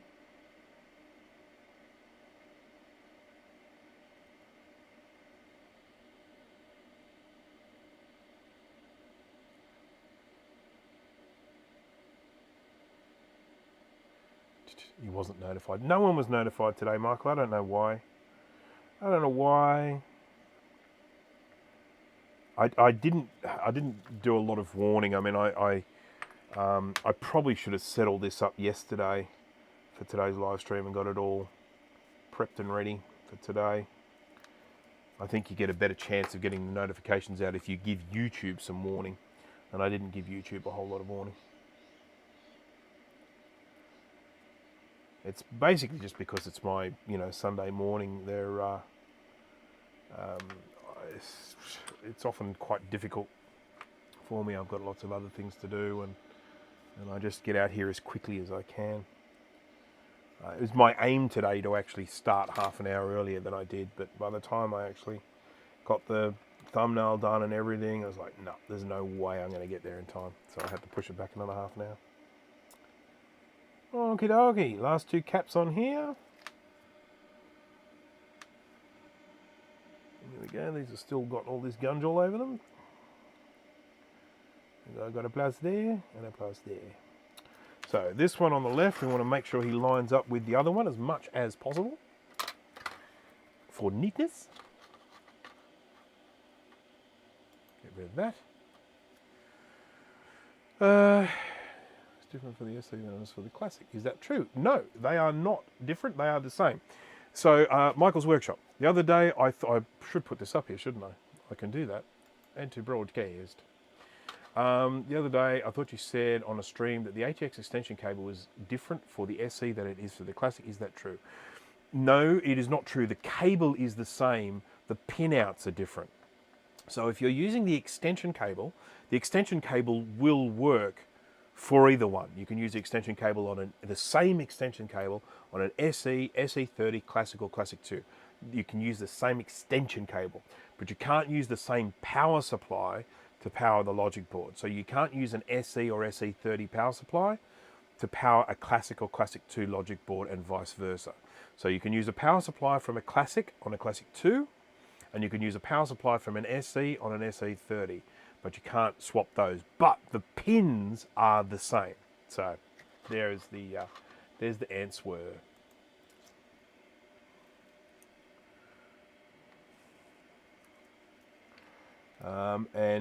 So that's obviously, I have Steve to thank for that extension cable. He basically discovered that with the pinouts of those sorts of plugs, I don't know what that sort of plug is called, it's some sort of Molexy type thing, but he basically discovered that the,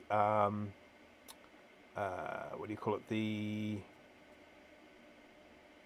pattern that they use for all the different little plug holes, the bigger the plugs get, they use the same pattern, they just extend on it.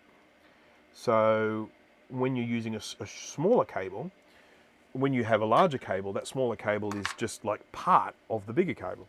And so we're able to just get an ATX, slice off the part we didn't need, and then make an extension cable from that. And it cost just a couple of dollars. I couldn't have made it myself for as cheap as I paid for it. So it's very, very handy. I bought two of them because I always lose things. And I generally keep one on a Classic case, and I keep one on an SE case.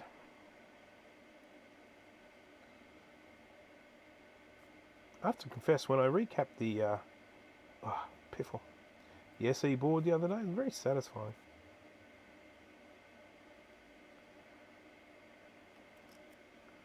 SE analog board.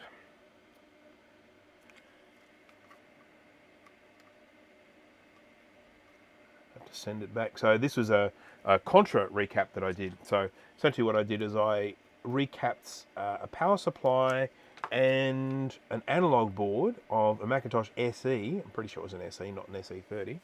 And I did that in exchange for a Purple Power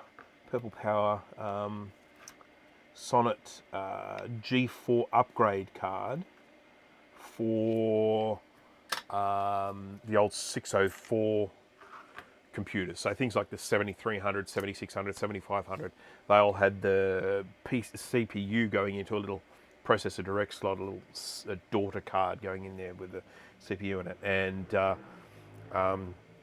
so I got a G4 accelerator for one of those, which I put in a 7600 because for some unknown reason I have two 7600s. I never intended to have two, but I have two. They look crooked, don't they? How do they look? Oh yeah, they do look crooked. Bugger.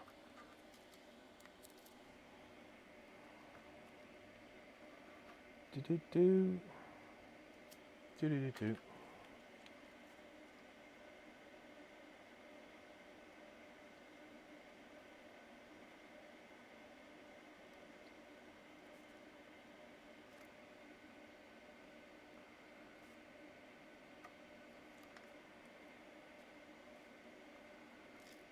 Is that okay? Is that passable?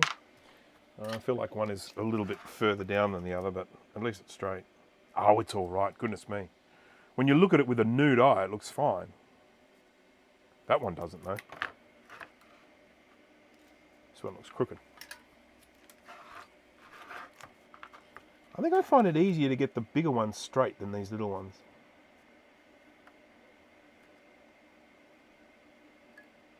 As demonstrated here.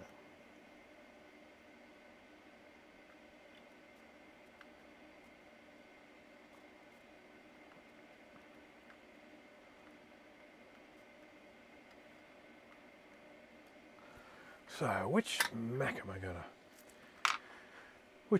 going to pull out later today and have a play with? I've got to grab a vintage Mac and have a bit of fun with one today, I think that's what I'm going to do this afternoon.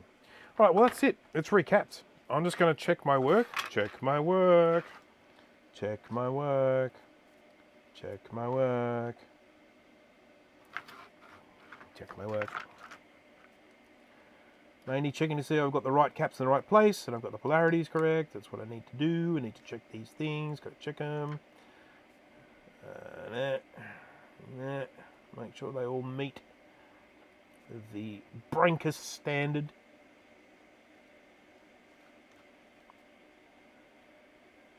Did anyone catch any of that live stream that Computer Clan did for their anniversary the other day? My goodness, that was a long live stream. They went for like 3.5 hours or something. With Ken and the other guy with the long hair who I don't know.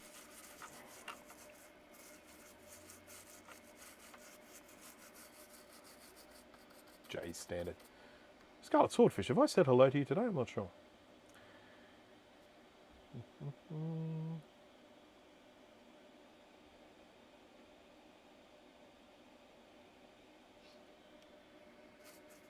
Yes, I imagine you could probably move things around and use a classic with an SE power supply. I imagine. I've never actually looked, but I think they all essentially have the same thing. They've got a. The only difference, of course, is the classic has the brightness control coming out of the logic board, whereas the SE, the brightness is on the front. So if you're going to try and swap around those power supplies, I don't know what you would do about the brightness side of things. That could be a stumbling block. But things they've got like a horizontal signal, a vertical signal, and a video signal. So there's like 3 video connectors, and then there's a bunch of 5 volt. I think there's a 12 volt and a minus 12 volt, and then grounds. I think that's all that's there. But the classic has the addition of that brightness control. So that could be a stumbling block of potentially using them as mentioned.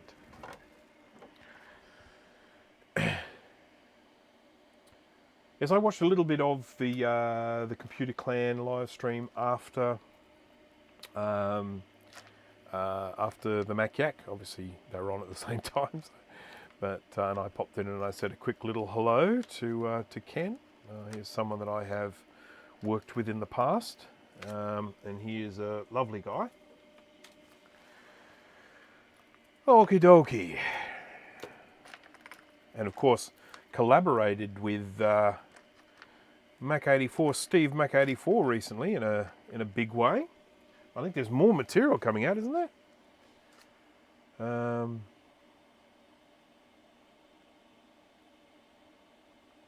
Brent is the one with the long hair. Yeah, Brent. Yeah, that's right. Yeah, I do know the name. Yeah, it has been mentioned. And he certainly stands out in the crowd, that's for sure. Okay, so let's test this thing. I need a power supply. I need a SCSI to SD. Got one of them. SCSI to SD. Let's change views. Top view. We need a screen. Now, power supply, I think all of my LC power supplies are up in the house, so I might have to go get one, unless there's one floating around here somewhere. I did recap one recently, but I think it all got bundled up and sent back to the customer. Sometimes those ones, they float around here for a while and I can use them for other projects for testing and that, but I don't see one here. No, I will have to go up to the house, up to the roof, and get a power supply. And I have a screen up there. Let's hope it's got batteries. Do I have cables? Wow, a lot of things falling on the floor. All the things. Here's a cable. I'll keep that. Don't want to lose that. All the things. Okay. This is my video cable. So I'll get this plugged into this here, this siree here. And we better put some VRAM and RAM back into it. I don't think the LC2 will fire up without VRAM. So we've got to have that in there. We'll give it a bit of extra RAM just in case too. So we'll pop that in there. And that in there. Now the sound may well be weird because, as I mentioned before, these kind of need to be in the case for the sound to work properly, I think. Said with all the certainty of someone who's not really sure. I do have a speaker floating around here. This is it here. So he can go there. And I'm pretty sure we need a battery for the LC2. And I'm pretty sure I don't have a battery down here. I'm pretty sure. So I'll have to go up and get a battery from upstairs as well. Piffle. Dagnabbit. Okay. 2 more videos. Cool. Looking forward to that. And I need to get the screen. So what are we missing? We're missing a power supply. I need that. We are missing, I've got a keyboard here. I can plug that in.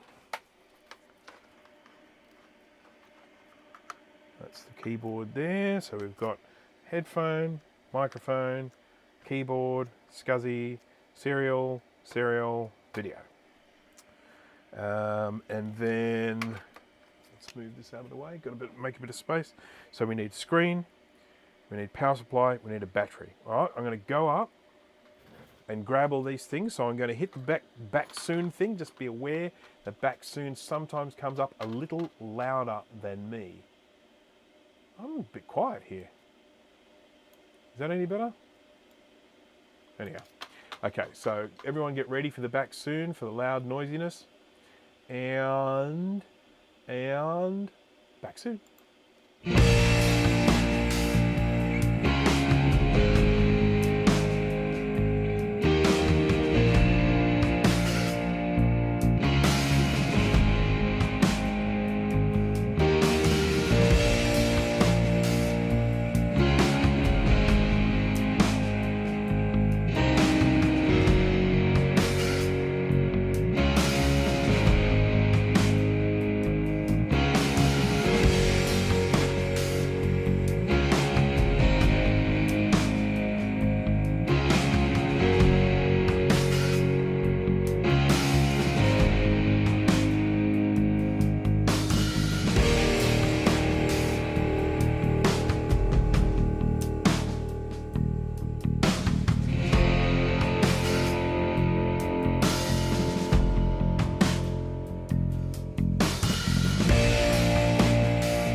supply. Okay, I have this horrible feeling this power supply may not work, so this might be a very short little experiment, but we will see. This one has got a little bit of spray paint on it because this one got some pretty nasty battery damage, so I sanded it back and then put some primer on it so that it doesn't get rusty. That's why it looks that way. And battery goes in here like that, and then I put my battery on my screen and he's on. Good. This is a very, very handy little screen, this one, I have to say. It's purchased as a monitor for when I'm doing video recordings, but it's just a really handy little screen. I do have a thing that allows me to capture the video, what they call a scaler, but it doesn't work particularly well with signals from these really old Macs. So anything from about 040 onwards is fine, but the old 68K and that, it just doesn't like them.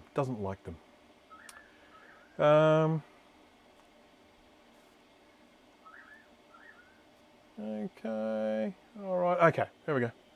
Who was saying goodbye? Good night, someone? Yeah, sorry about it being so loud. Sorry about the music being so loud. I do apologise. Right, so let's plug this into the mains power here. Bing, like that. And then, as I say, this power supply may not work, so we'll just see what happens. Oopsie. Put that there. There we go. And yeah, that's dead. Power supply dead. Let's just check. I do have another power supply I can grab, but it would have been more convenient had this one just worked. Coming up next, preparing a power supply.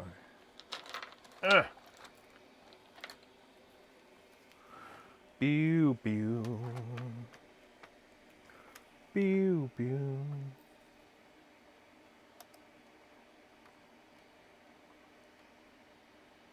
Zero.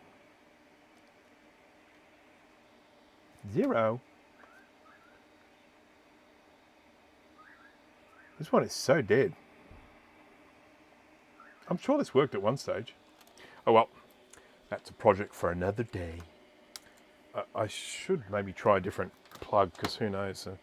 Well, how about we just shove the things in here and see if we're getting some AC voltage. There we go. All the things. 1, 2. Yep, we have tricity. So, it's definitely a problem with the power supply.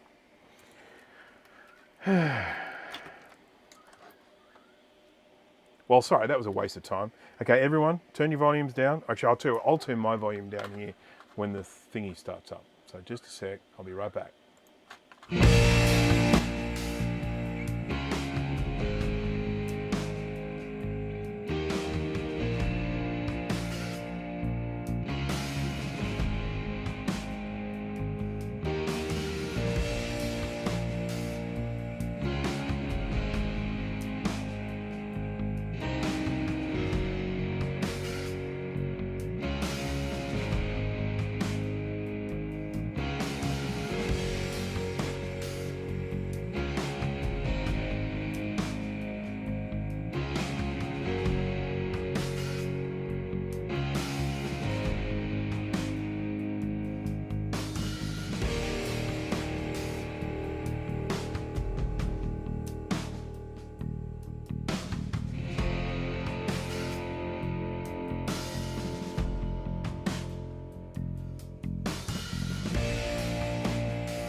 Hello, friends. Sorry about that. Right, so this here, this power supply, this little Herbert, this one I know works because this is from my LC2. My one. Mine. The precious. Okay. All right. All right, plug him in. Now, if this one doesn't work, we know it's the board, the logic board, and not the power supply. 3, 2, 1.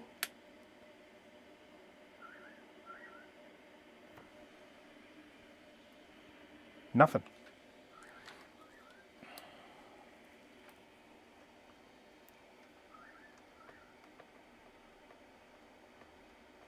Get in there.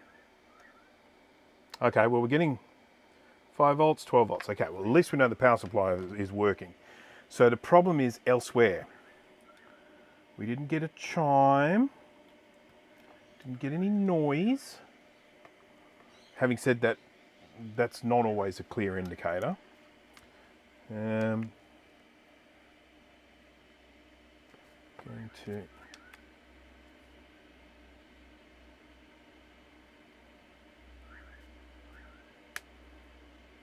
And, oh, I heard a little click from the speaker there.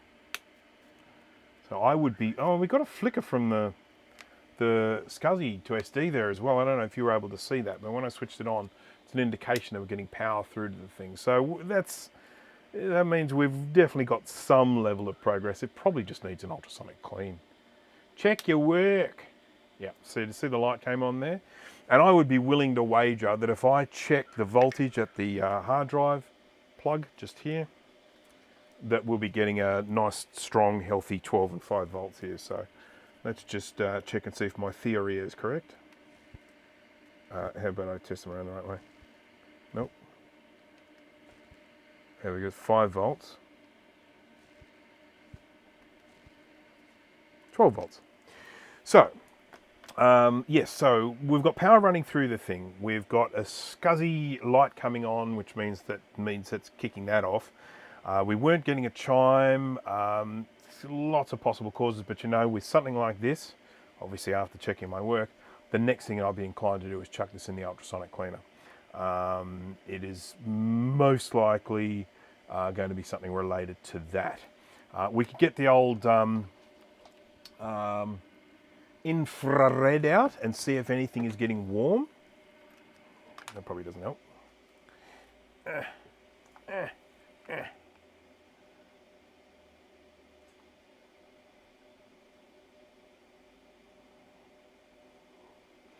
And excuse me a moment while I get this done. And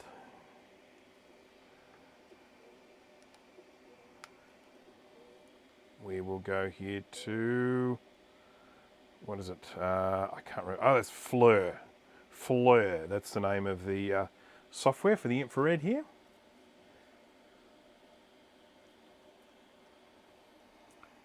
Learn how to battery. Yeah, we've got a battery in there. I believe he's around the right way. Yes, he is.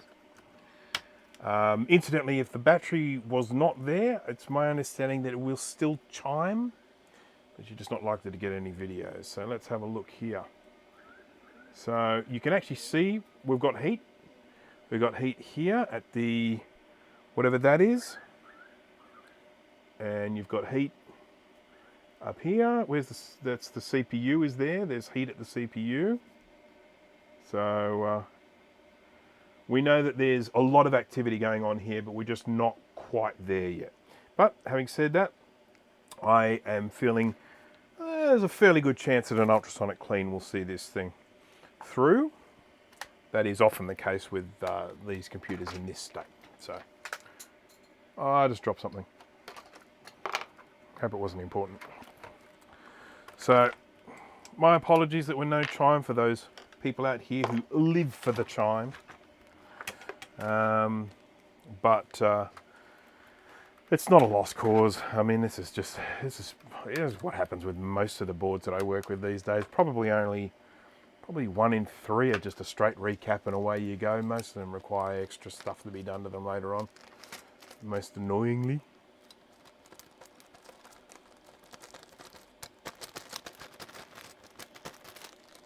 So let's do that there.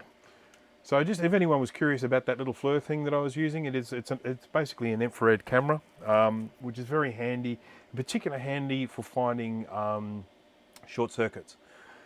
When you have a short circuit on a board and you're trying to find that short circuit, one of the things that you can do is you can do a thing called injecting voltage. If you actually go into a bit of a Google search on injecting voltage, use a bench power supply, and essentially what you do is you put some power, low amounts of power, not huge amounts of power, into, you know, sort of into the board at a particular location. And where you actually put that power is important, because sometimes when there is a short circuit, there are things that work as a fail-safe, and they'll shut down and not let things work. That, you know, that it'll shut it down to make sure that that short circuit doesn't do any damage. So you actually have to make sure you put that voltage in after those fail-safes, so that when you put that power in, and then you can use an infrared camera to see what part is then getting hot, and that'll often be the part that's causing the short circuit.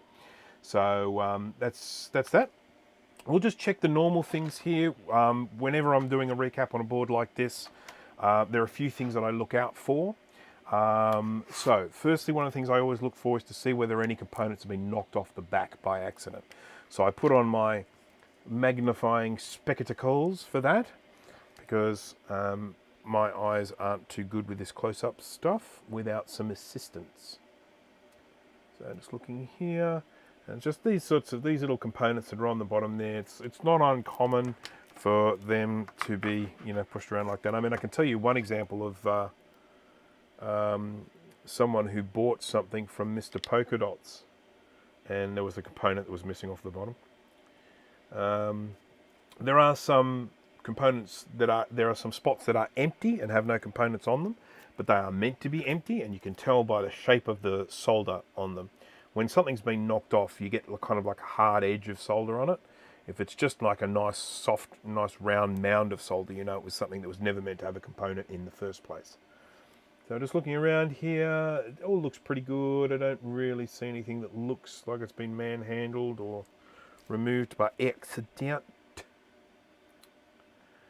And then another thing I always check for is on these CPUs that have the little pins sticking out the side, and same with this guy here, whatever he is. He's the good old UG5, whatever that is.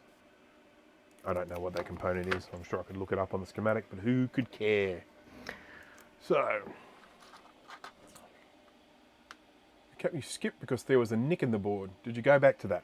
I did. I did indeed. It was actually these two caps here. So I cleanlinessed them, and then I put those components on. So I don't think I've missed anything. I mean, we can check. All I need to do is count to 17, and I can do that. 1, 2, 3, 4, 5, 6, 7, 8, 9, 10, 11, 12, 13, 14, 15, 16, 17. Right, so let's grab the microscope and we'll have a look at some of the things that I check out for when there has been a failure, because again, these are just things that happen. So, right. So we have got ourselves here our CPU. And as you can see, these little pins, they stick out, they go out sideways, and then they go down. And it's very common for these to get bumped and then have one leg touching another leg. So I always check that when we've got a problem. So they're all looking good. They don't look like they were soldered on very well to start off with, but that's okay. And looking good. And looking good. So nothing of real concern there. We've got another chip like that over here, so we'll check the same here. Make sure none of them pins bent.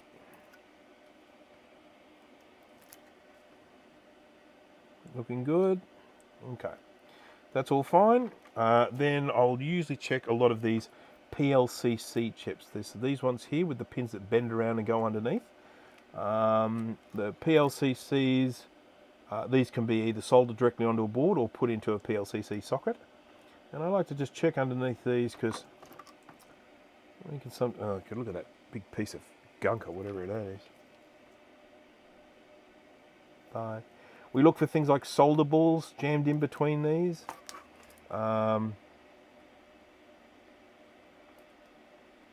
This here is the CUDA chip. A common point of failure on these things. If everything doesn't work, that would probably be one of the first places I would go to, looking for a problem. This is the sound chip here. We can sometimes have problems over here, but I've found that the sound chips on the LC, LC2 are generally more resilient than some of the sound chips on the later models like the Color Classic and stuff like that. So just looking around, doing a good old inspectify.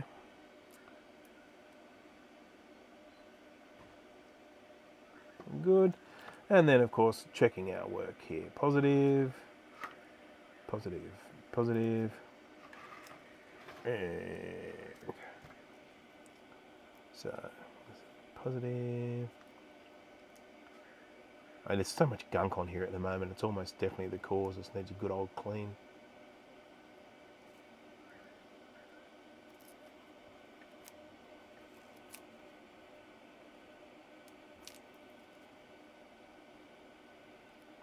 Another, really common problem with these is, and I've mentioned this before in my live streams, these pins on these tantalums are wider than the pins on the electrolytic. So if you've got some exposed traces on the sides sometimes, you can end up accidentally creating short circuits. So this one doesn't look like it's touching this one here, but that can be something that can be a cause of these problems sometimes. See the way this one hangs over this pin here, or this trace here. Now if that trace was exposed under there, we could easily be creating a short with that pin touching that trace. Oh, that looks ugly, doesn't it?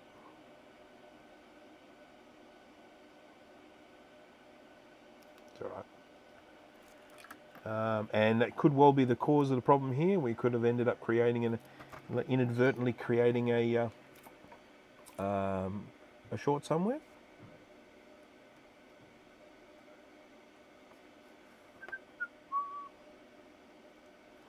But I think the next order of business will be to give this a good old clean. Elemento, hello and welcome. Okay, I'm just going to check in.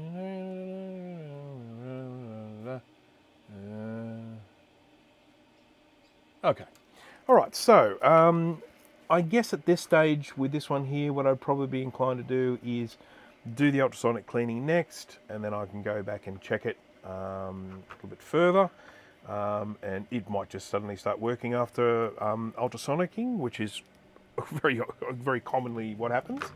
And in the meantime, I'm going to move over here and have a look at this very quickly. This is a board that someone sent me, donated to me I should mention, which is very nice of them, and it's a board that they recap themselves.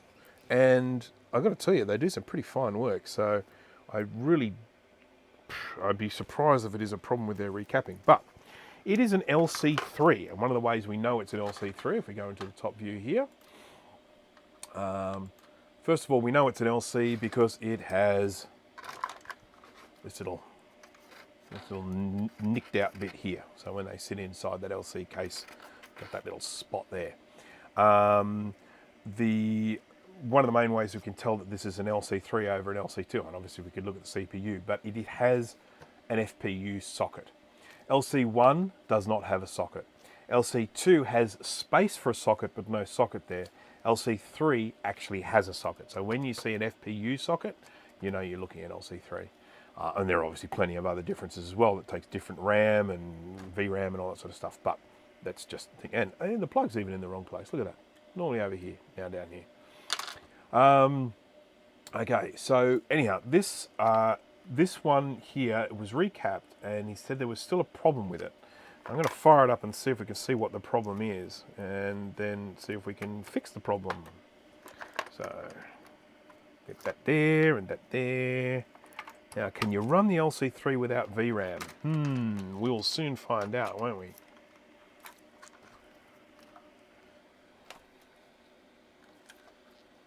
We only need 2 possible options there. All right. Okay, let's connect him up. And connect up the keyboard. How long have I been going for, by the way? I'm just sort of here working away and realising 2 hours and 15 minutes. Goodness me. DIMMs versus SIMMs. The difference being, of course, single inline memory module and dual inline memory module. Okay, so let's switch him on and we'll see what happens. 3, 2, 1.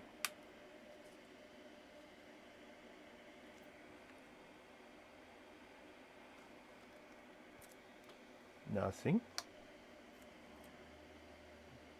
I really should go back and read what he said so that I know exactly what is wrong with this one, because I have no idea. He just said there was a problem with it, but I can't remember what he said. So we're not getting any video at this stage by the looks of it. We know this power supply works because we just tested it earlier. Yep, get in some volts. What display is that? Okay, this is, it's actually, oh, hang on, it's starting. It's booting. So even though I'm not getting anything out of the display here,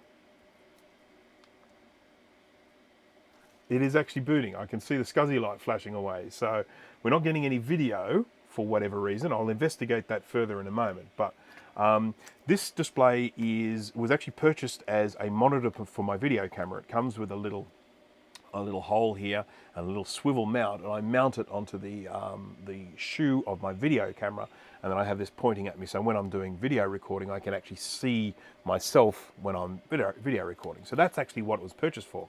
So it's got HDMI input, but one of the other things it has is the fact that it will run off a battery or off a power supply, and it also has a VGA input, and it displays a dizzying range of resolutions for such a little package here. I mean, it even does the old sync-on green stuff for of the old, like the Macintosh 2CI and the Macintosh LC.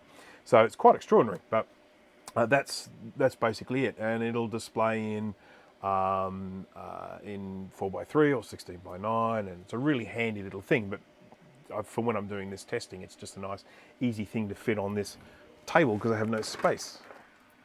No space. Okay, yes, it's definitely booting. There's no doubt about that. So now I've just got to figure out why I'm not getting a video signal.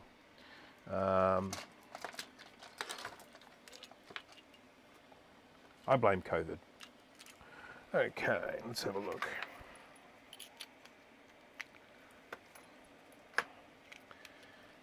You know what I probably need to do? I probably need to get one of these.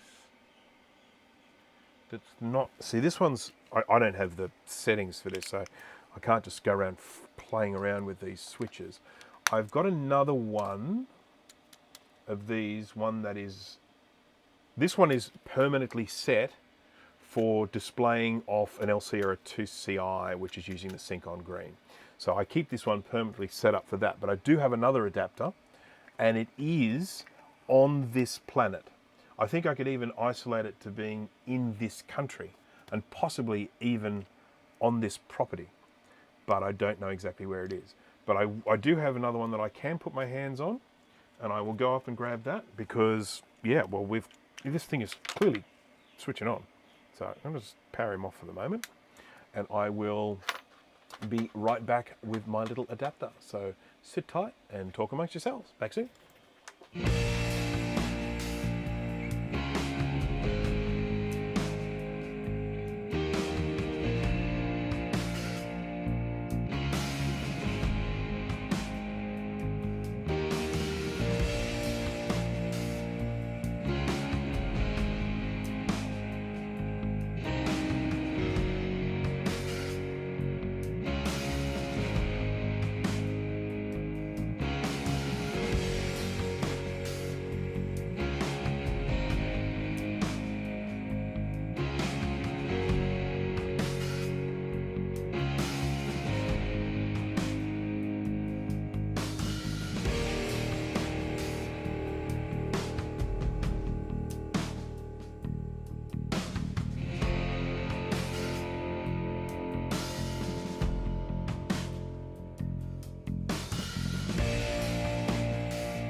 Sorry that took so long.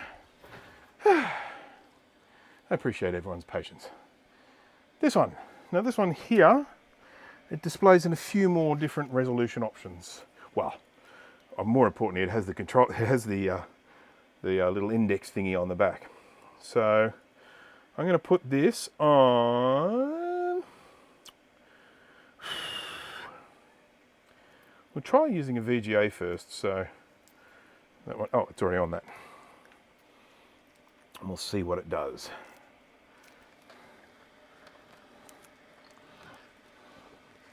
Right, we're going to have to restart it. I don't have a keyboard. Well, I do have a keyboard connected. Too late now.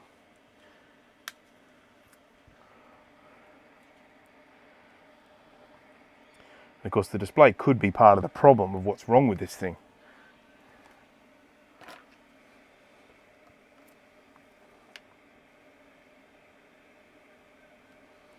Nope. Did we decide whether we needed VRAM in this thing to get picture? Anyone? I can't remember. Whoops, it's going. That's a VRAM sim there. This thing is going to get so upset with me switching it off and on. Ah, Jesus. The video's not plugged in. You won't get much video if you don't plug it in. That I've found. Okay. LC had no built-in VRAM. There's RAM. That looks like VRAM. You sure? This is an LC3, sorry. This one here is a 3, not a 2. So that's VRAM there. That's RAM there. So we've definitely got some VRAM. So I don't think I do need a VRAM sim in that one. So we'll just, I'm just going to switch him off and on again. Because I thought, when I thought it was off, it was on. And then I switch it off, and then yeah, so it's just been chaos. It's just been chaos. So let's try this again. I'm going to switch him off, and switch him on.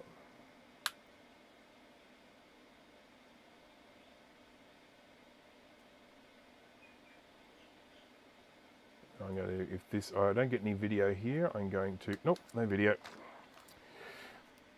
Let's try a different setting on this one here. Let's try switch 1 and that off. Off, off, off, off. And then if this doesn't work, then I will assume that the video is actually part of the problem this one is having. So we might need to look into that.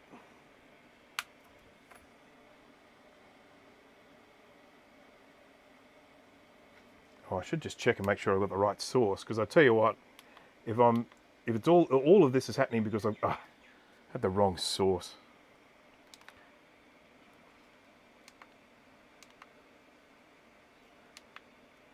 How silly do I feel now? Pretty darn silly. Look. Look. I bet you we had video on the LC as well. I'm going to go grab it. Probably just the sound. Or something, maybe. But anyhow, it's starting now. We've got welcome to Macintosh and everything. So we're all good, but we definitely didn't have sound. So there's probably still an issue with the sound. I'll go and have a quick look at that.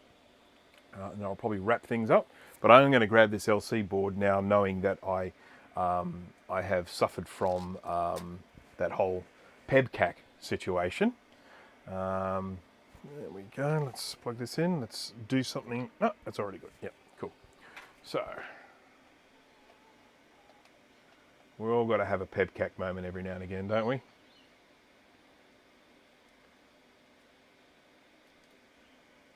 I will say, in my defense, it has been a while since I've used this screen. it's not much of an excuse, but I'm going to stick with it. Okay, shut down.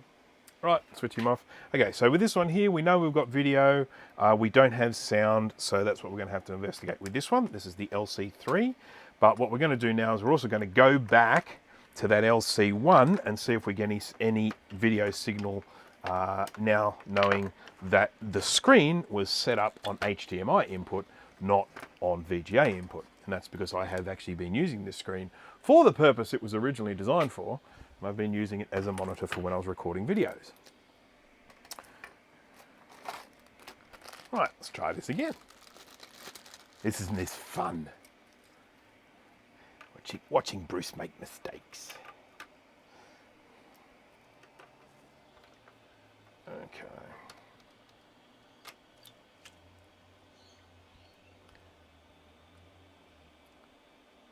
Wrap things up, Rankus Creations. You showed 3 boards and have fixed one. Where are the other 2? I did, didn't I? I did show it, yeah. I'm not sure how many more I'll actually get done. Just for the sake of everyone. I mean, I know, Jay, you want me to just keep going so you can keep tidying your office and watch the live stream, but I do need to eat some lunch at some stage. Need sustenance. I'm wasting away. Shh. Don't anyone say anything to that. Right. So let's see if we get any sort of video now that I actually have the monitor set to the right input signal. I won't connect up the SCSI yet. I will connect the battery and switch them on. Oh, look at that. Oh, I got a chime. Oh, dear. Okay, so I got a chime. This is the one. This is the one we were looking at before. This is the LC2. You know what it was? I bet you it was some of the liquid that I put on there to clean it up. It's probably just dried up, that's all. It's probably it. Don't ever hot swap A to B plugs. Okay, I just need to do this and do this. These things get a terrible moire on them, but the monitor itself has this adjustment mode where it can actually go in and eliminate that moire. The moire pattern is essentially just a clash of screens, which is what we've got there. There's booting. 640 by 480 at 66 Hertz. Go away menu. Go away. There we go. Look at that. Is that a cause for celebration or what? Okay, so this is the LC2 that we started with. So I switched across to an LC3 there, but for those who haven't been following along, and of course who might be actually reading the little thingy I've got up on the screen here that says LC2 recapping, that doesn't help, does it? This is actually the LC2. So it has been recapped. It did just start up and chime. We've got video, it's all starting, so that was a successful recap. Still needs cleaning, but that is at least a satisfying end to that recapping. Da-da-da. Thank you, Steve. And folks, don't forget to go and check out Steve's new vid. Steve released a new vid. Go check Steve's new vid on Mac 84. So thank you very much for joining, Steve, and I'll say goodbye. Okay, so that's all good. I'm happy. I'm happy. I'm happy when we have chimes. I'm happy when we have booting. I'm happy when we have video. This is happiness. Let's go here to... I am controlling the mouse using my finger, moving the ball, because I don't have a flat surface to put this on.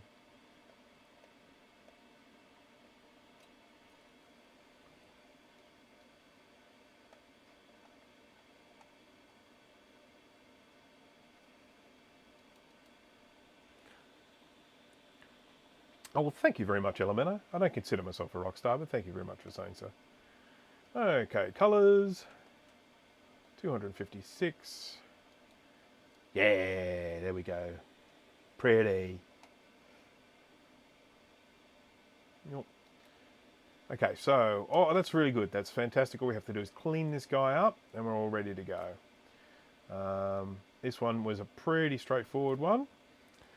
A little bit of gunk, but not too bad. So that's fantastic. Very happy with that.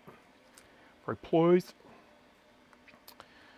I might just have a quick look at this LC3 board that had no sound, and we'll just see if we can maybe find something obvious there. I don't expect to find anything obvious because it never works like that for me. It's always difficult.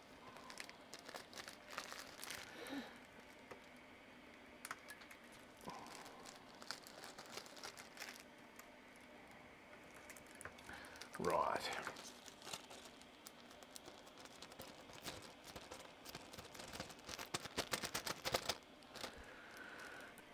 Right. Nate, did I say hello to you today? I feel like I haven't said hello to you today. If I haven't, hello, Nate. Okay. Another thing I've got over there, I was actually doing work on a 2011 17-inch MacBook Pro. Now, I sort of feel like working on a 2011 MacBook Pro 17-inch is kind of folly because of the GPU issues that they have. As all probably everyone here is probably aware, the 2011 models were plagued with issues with the, was it NVIDIA? I can't remember, one of the GPUs. It was a manufacturing problem with the chip. I mean, this is not a fault of Apple's. This was basically a defective component, and it's well acknowledged. And there is one way of getting around it, and that is to actually trick the laptop into thinking that it doesn't have that GPU in there. They were actually a computer made with two separate GPUs. They were made with an Intel one, which is very power efficient, but not particularly powerful. And then they were made with the other one, which was it was NVIDIA, wasn't it? Yeah, NVIDIA one. And that one was a very powerful GPU, but it was not particularly power efficient. And the way they worked is that when you were doing tasks that weren't graphic intensive, it would use the low power one. And when you were using graphic intensive stuff, it would flick over to the high power one. Now, those high power ones have this incredibly high failure rate. I mean, if you have one that still works, I mean, you should go buy a lottery ticket. So anyhow, this, there are various different ways. There are some software-driven ways of actually making it ignore the GPU. Then there are some hardware-driven ways. There's a thing called a Mux hat, and then there was a firmware reprogramming thing that Colin Mister came up with. Very, very clever Colin Mister.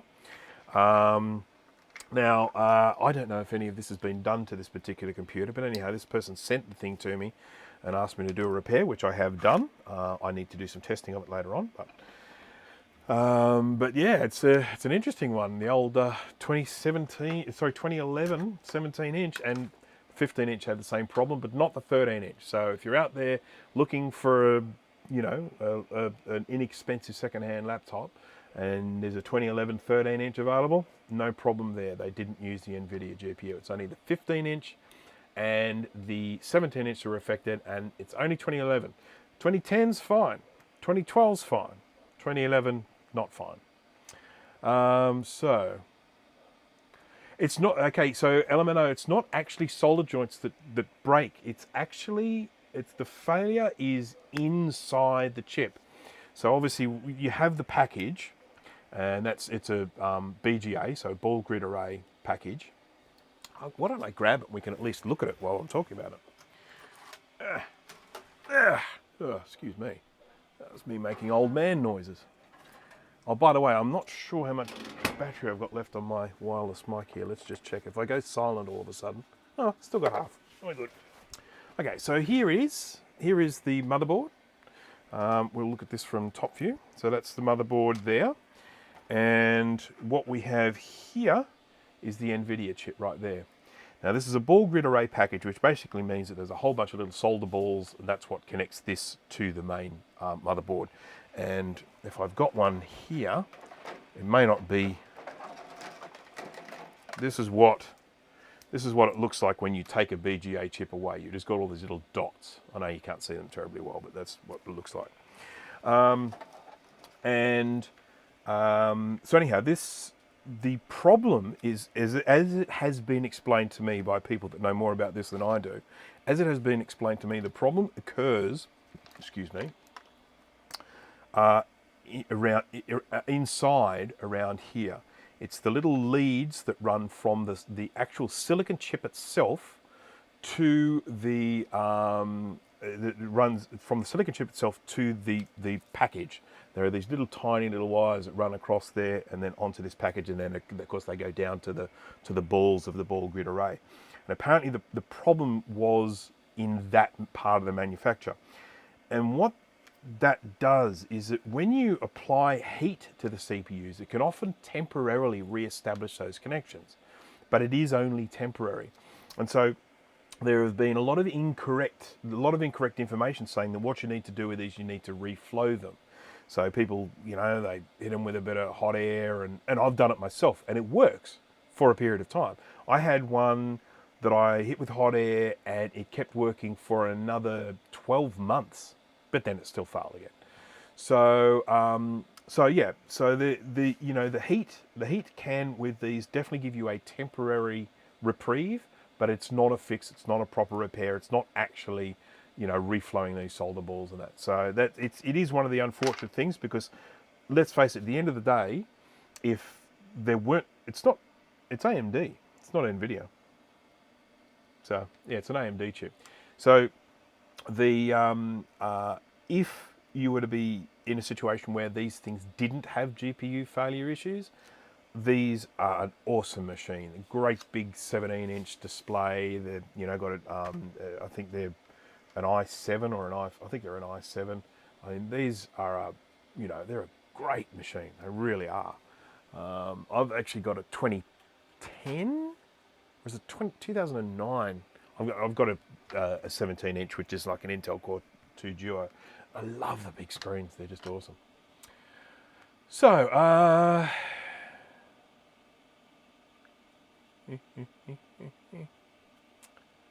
okay, just looking at this. Right, okay, so, yeah, but anyhow, the person sent it to me, asked me to repair it. I have repaired it, so the repair was nothing to do with the GPU. It was actually a connector on there that I replaced. Has been replaced. I'm going to go test it later, but yeah, just sort of seemed odd.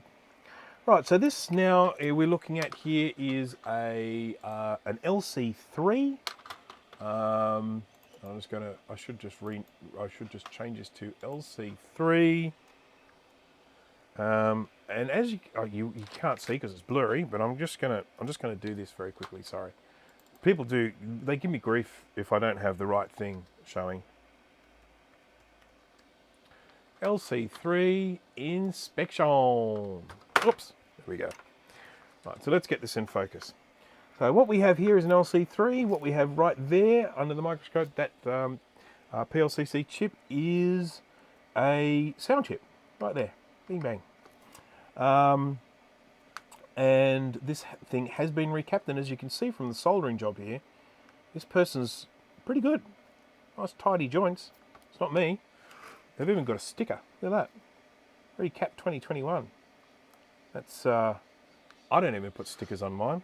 I should. I know I should, but I don't. I will, but I don't.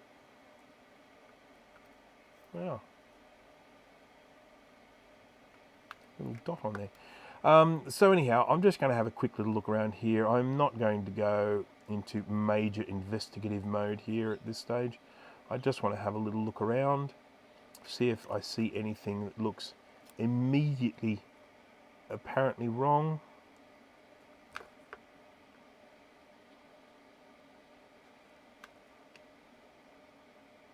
Oh, that doesn't look too crash hot.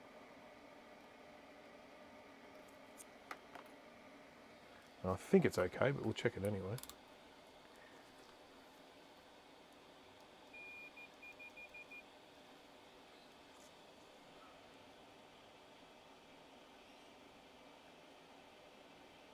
Sorry, I'm just realising there's other discussions going on here that I haven't really been following. Okay, we're good. I just didn't like the look of this little joint here, but we've got continuity there, so we're all fine. Got to make sure that we don't have any shorts in here. Only trousers. That's a joke. Gee, that's a bit ugly.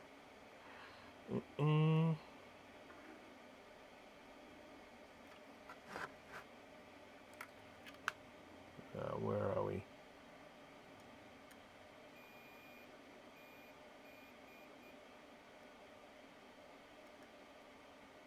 That's interesting.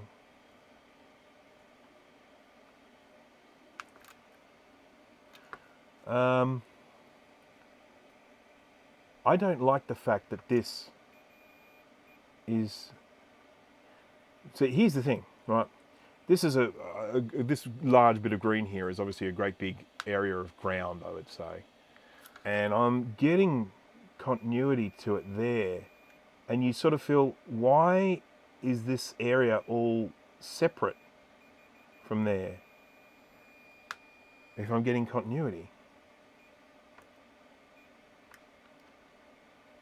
I feel like this is meant to go somewhere else.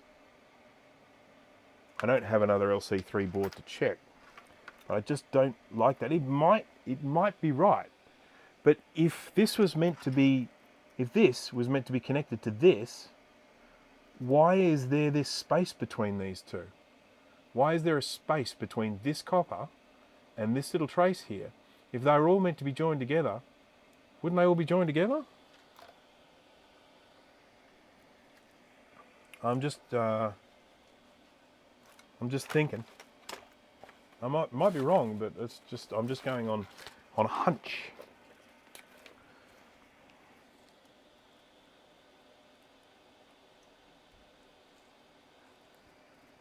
There's stuff being discussed at the moment in the chat that I have no idea what any of it means.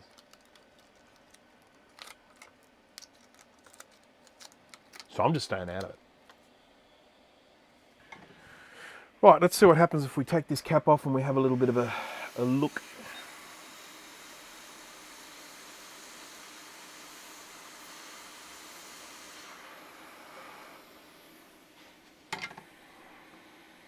Okay, cap comes off. And what we'll do now is we will check again the continuity there and see if it's still happening. It is. So if the short is happening, it's not happening here. If there is a short happening, it's not there.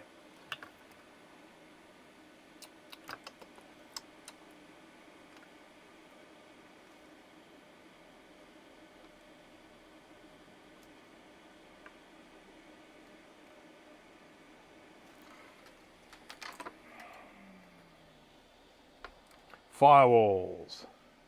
Firewalls.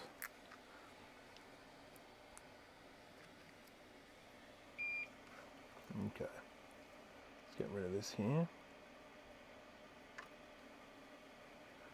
I just don't like the fact that I'm getting a beep going from this to this copper here when they're clearly separate. I just don't like it. I don't like it. Not always. Wouldn't the negative be connected to the ground? Not always. Sometimes, but not always.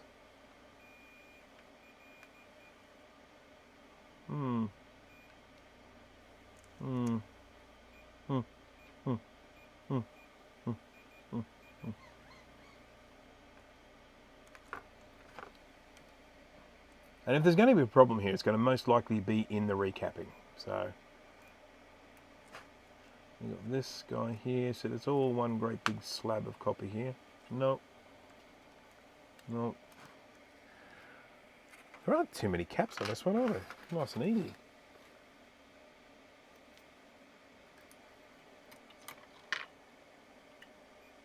Nope.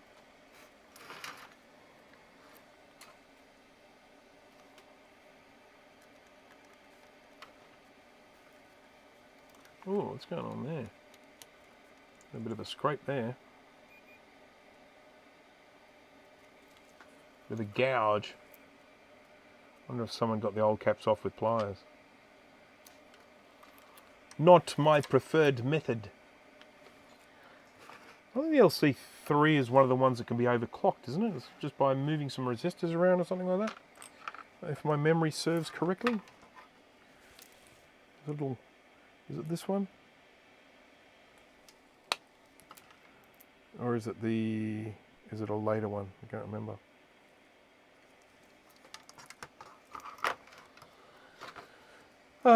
Scarlet Sawfish, good night. Thank you for joining.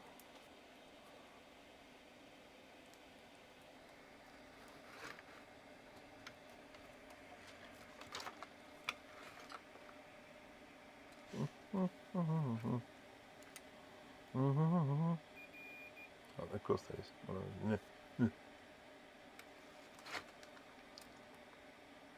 Okay.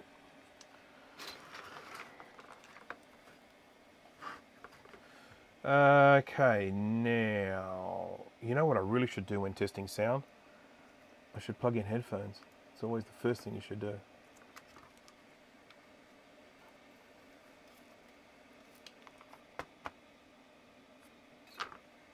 And then we can pull out the O-scope.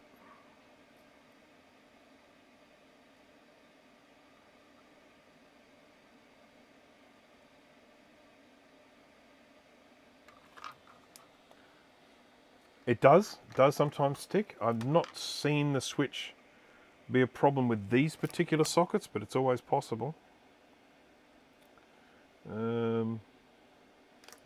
But I guess we could, I don't know any of the pinouts of this. I guess we could just muck around and find out, can't we? Euro. Okay, let's put that cap back on. If we can find it. Anyone see where I put the cap?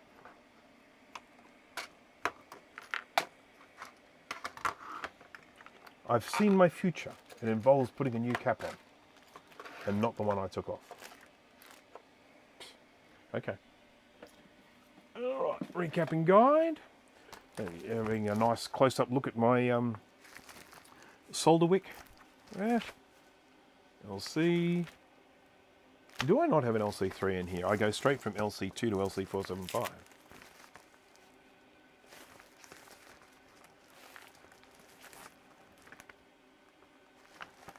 Am I going to have to go onto the website?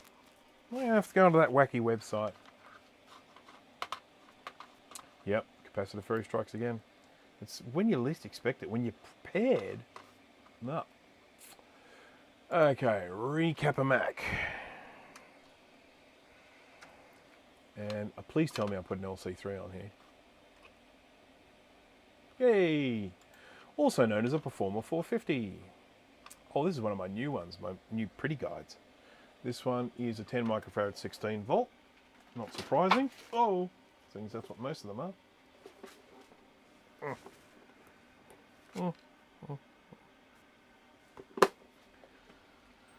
I'll pop this on. I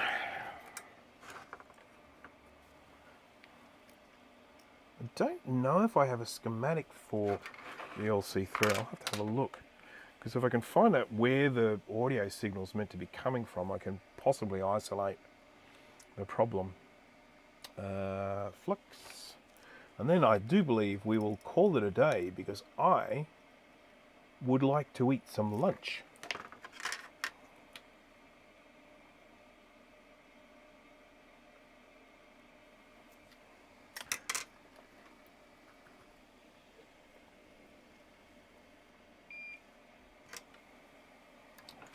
Alright, cap goes back on.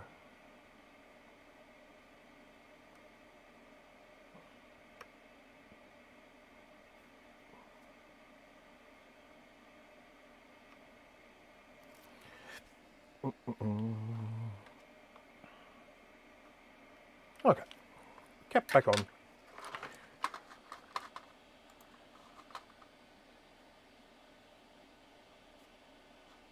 Oh, James Wages, hello. I gave a little shout out to you earlier today. How are you today? So now I need a recap. A recap of the recap. Well, I recapped an LC2, and that's all good. It's all ready now for, we tested that. We got a chime, we got it to boot after a bit of a slow start, but we managed to get it going, and that is now just ready for the ultrasonic cleaner. And we moved on to this LC3, which was actually donated to the channel, and it has been recapped by the previous owner, and they've done a pretty fine job, I must say. It's very tidy work, but we're not getting any sound. And so just thinking about now whether we can maybe try and find out why we're not getting sound. I'm really just filling in time at this stage. I wanted to take it to around about the 3-hour mark, and we're at 2:52, so we'll see what we can cram into the next 8 minutes, eh? Okay, top view. Okay, what do I need? There are a few things I need to do here. I need to plug in my screen. I need to, I'm going to have some power issues here, aren't I? No, I've got two. That's all good. I'm going to plug in my, we're going to demonstrate how little desk space I have here. And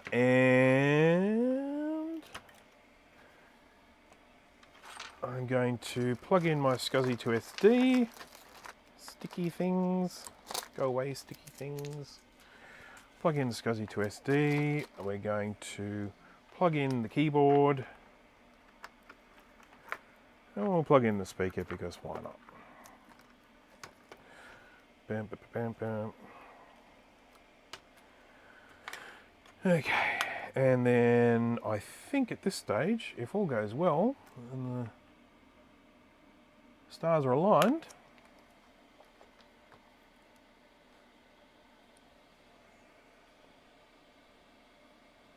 I hear that kind of that gentle popping that you get from, you know, sort of when you know that there's power, but we're just not getting any sound out of it.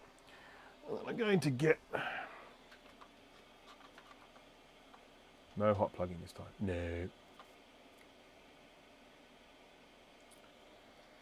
Okay, so I'm going to go into this and just get rid of this annoying moire pattern.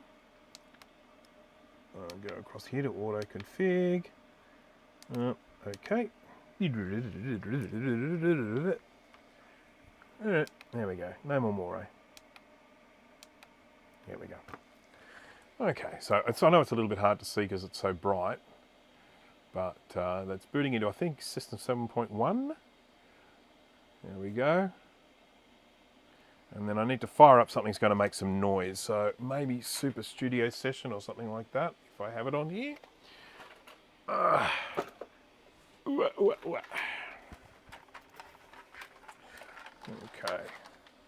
So I'm going to need to point this to me.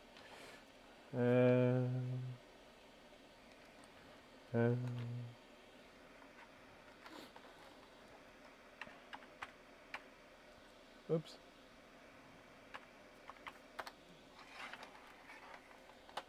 I hate these keyboards. These are my least favourite Apple keyboard. Whatever they are, they're Apple design keyboard.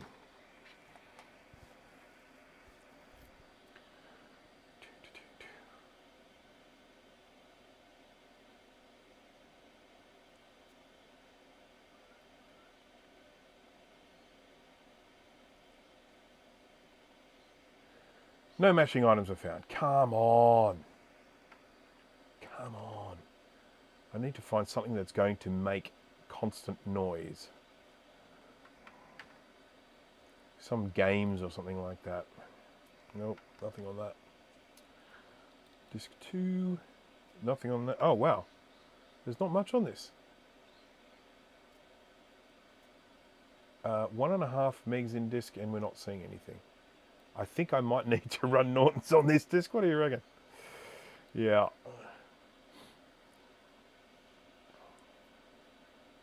I got something on here that is going to make noise. Oh, actually, you know what? I bet you something like Snooper gives me tone generators or something like that. Let's try. Because some of these, you know, sort of utilities for testing things. Here we go, audio tests. How good is that? Nice little package, Snooper. Very handy little thing to have.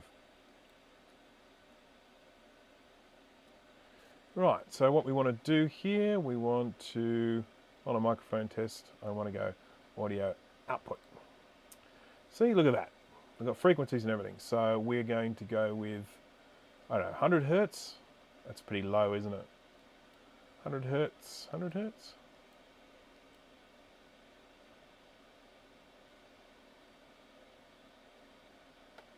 Is it doing it? Well, we don't know, do we?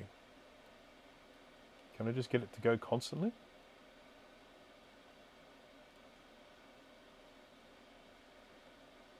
I've got to keep it pressed down. That's annoying.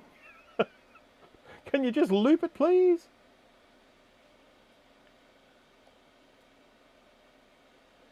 That's almost excellent, but it just falls short a little.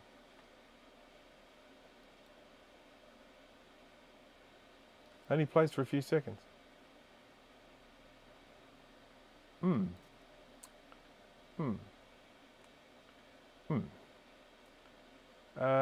What am I going to do here? Oh, I give in. I give in. There are too many things that I need to do in order to get this happening. I need to, because I do actually have things on this that I can just play sound with, but the SCSI 2SD needs me to run Norton's on it because I've been switching it off while it's been booting, and I've obviously damaged some of the directory there, so they need to sort that out. So that needs to be sorted out so I can get some of my files back. I know that there are some other signal generators, but I probably need to hunt and find them and use them. So yeah, I could tape the mouse button down, or I could just say, you know what? That's enough for today. So, my apologies to anyone. I will persevere with this, and I will put updates on my Facebook page if I get this sorted out. So I do apologise for anyone who is just like super keen for the sound to be sorted out. But at a certain point, you know what happens? I get hungry, and then yeah, I lose the determination to keep going with those sorts of things. So let me just jump across to here. So I will start my goodbyes now. I want to say thank you to everyone who watched today. Thank you very much for the super chats, for everyone who contributed, and for, you know, sort of spending your, whether it be Sunday or Saturday with me here and keeping me company while I go do this stuff. I didn't get as much stuff done as I was hoping, but that's mainly because it was an LC2 that I had to recap today, and there are 17 capacitors on that, so it's never a quick job. So thank you to everyone once again, and I hope to see you at the next one. And yeah, I hope it all goes well. I have to find the button. Sorry, I really should have had this prepped. I've got to get the button. There we go. Thanks everyone. See you later.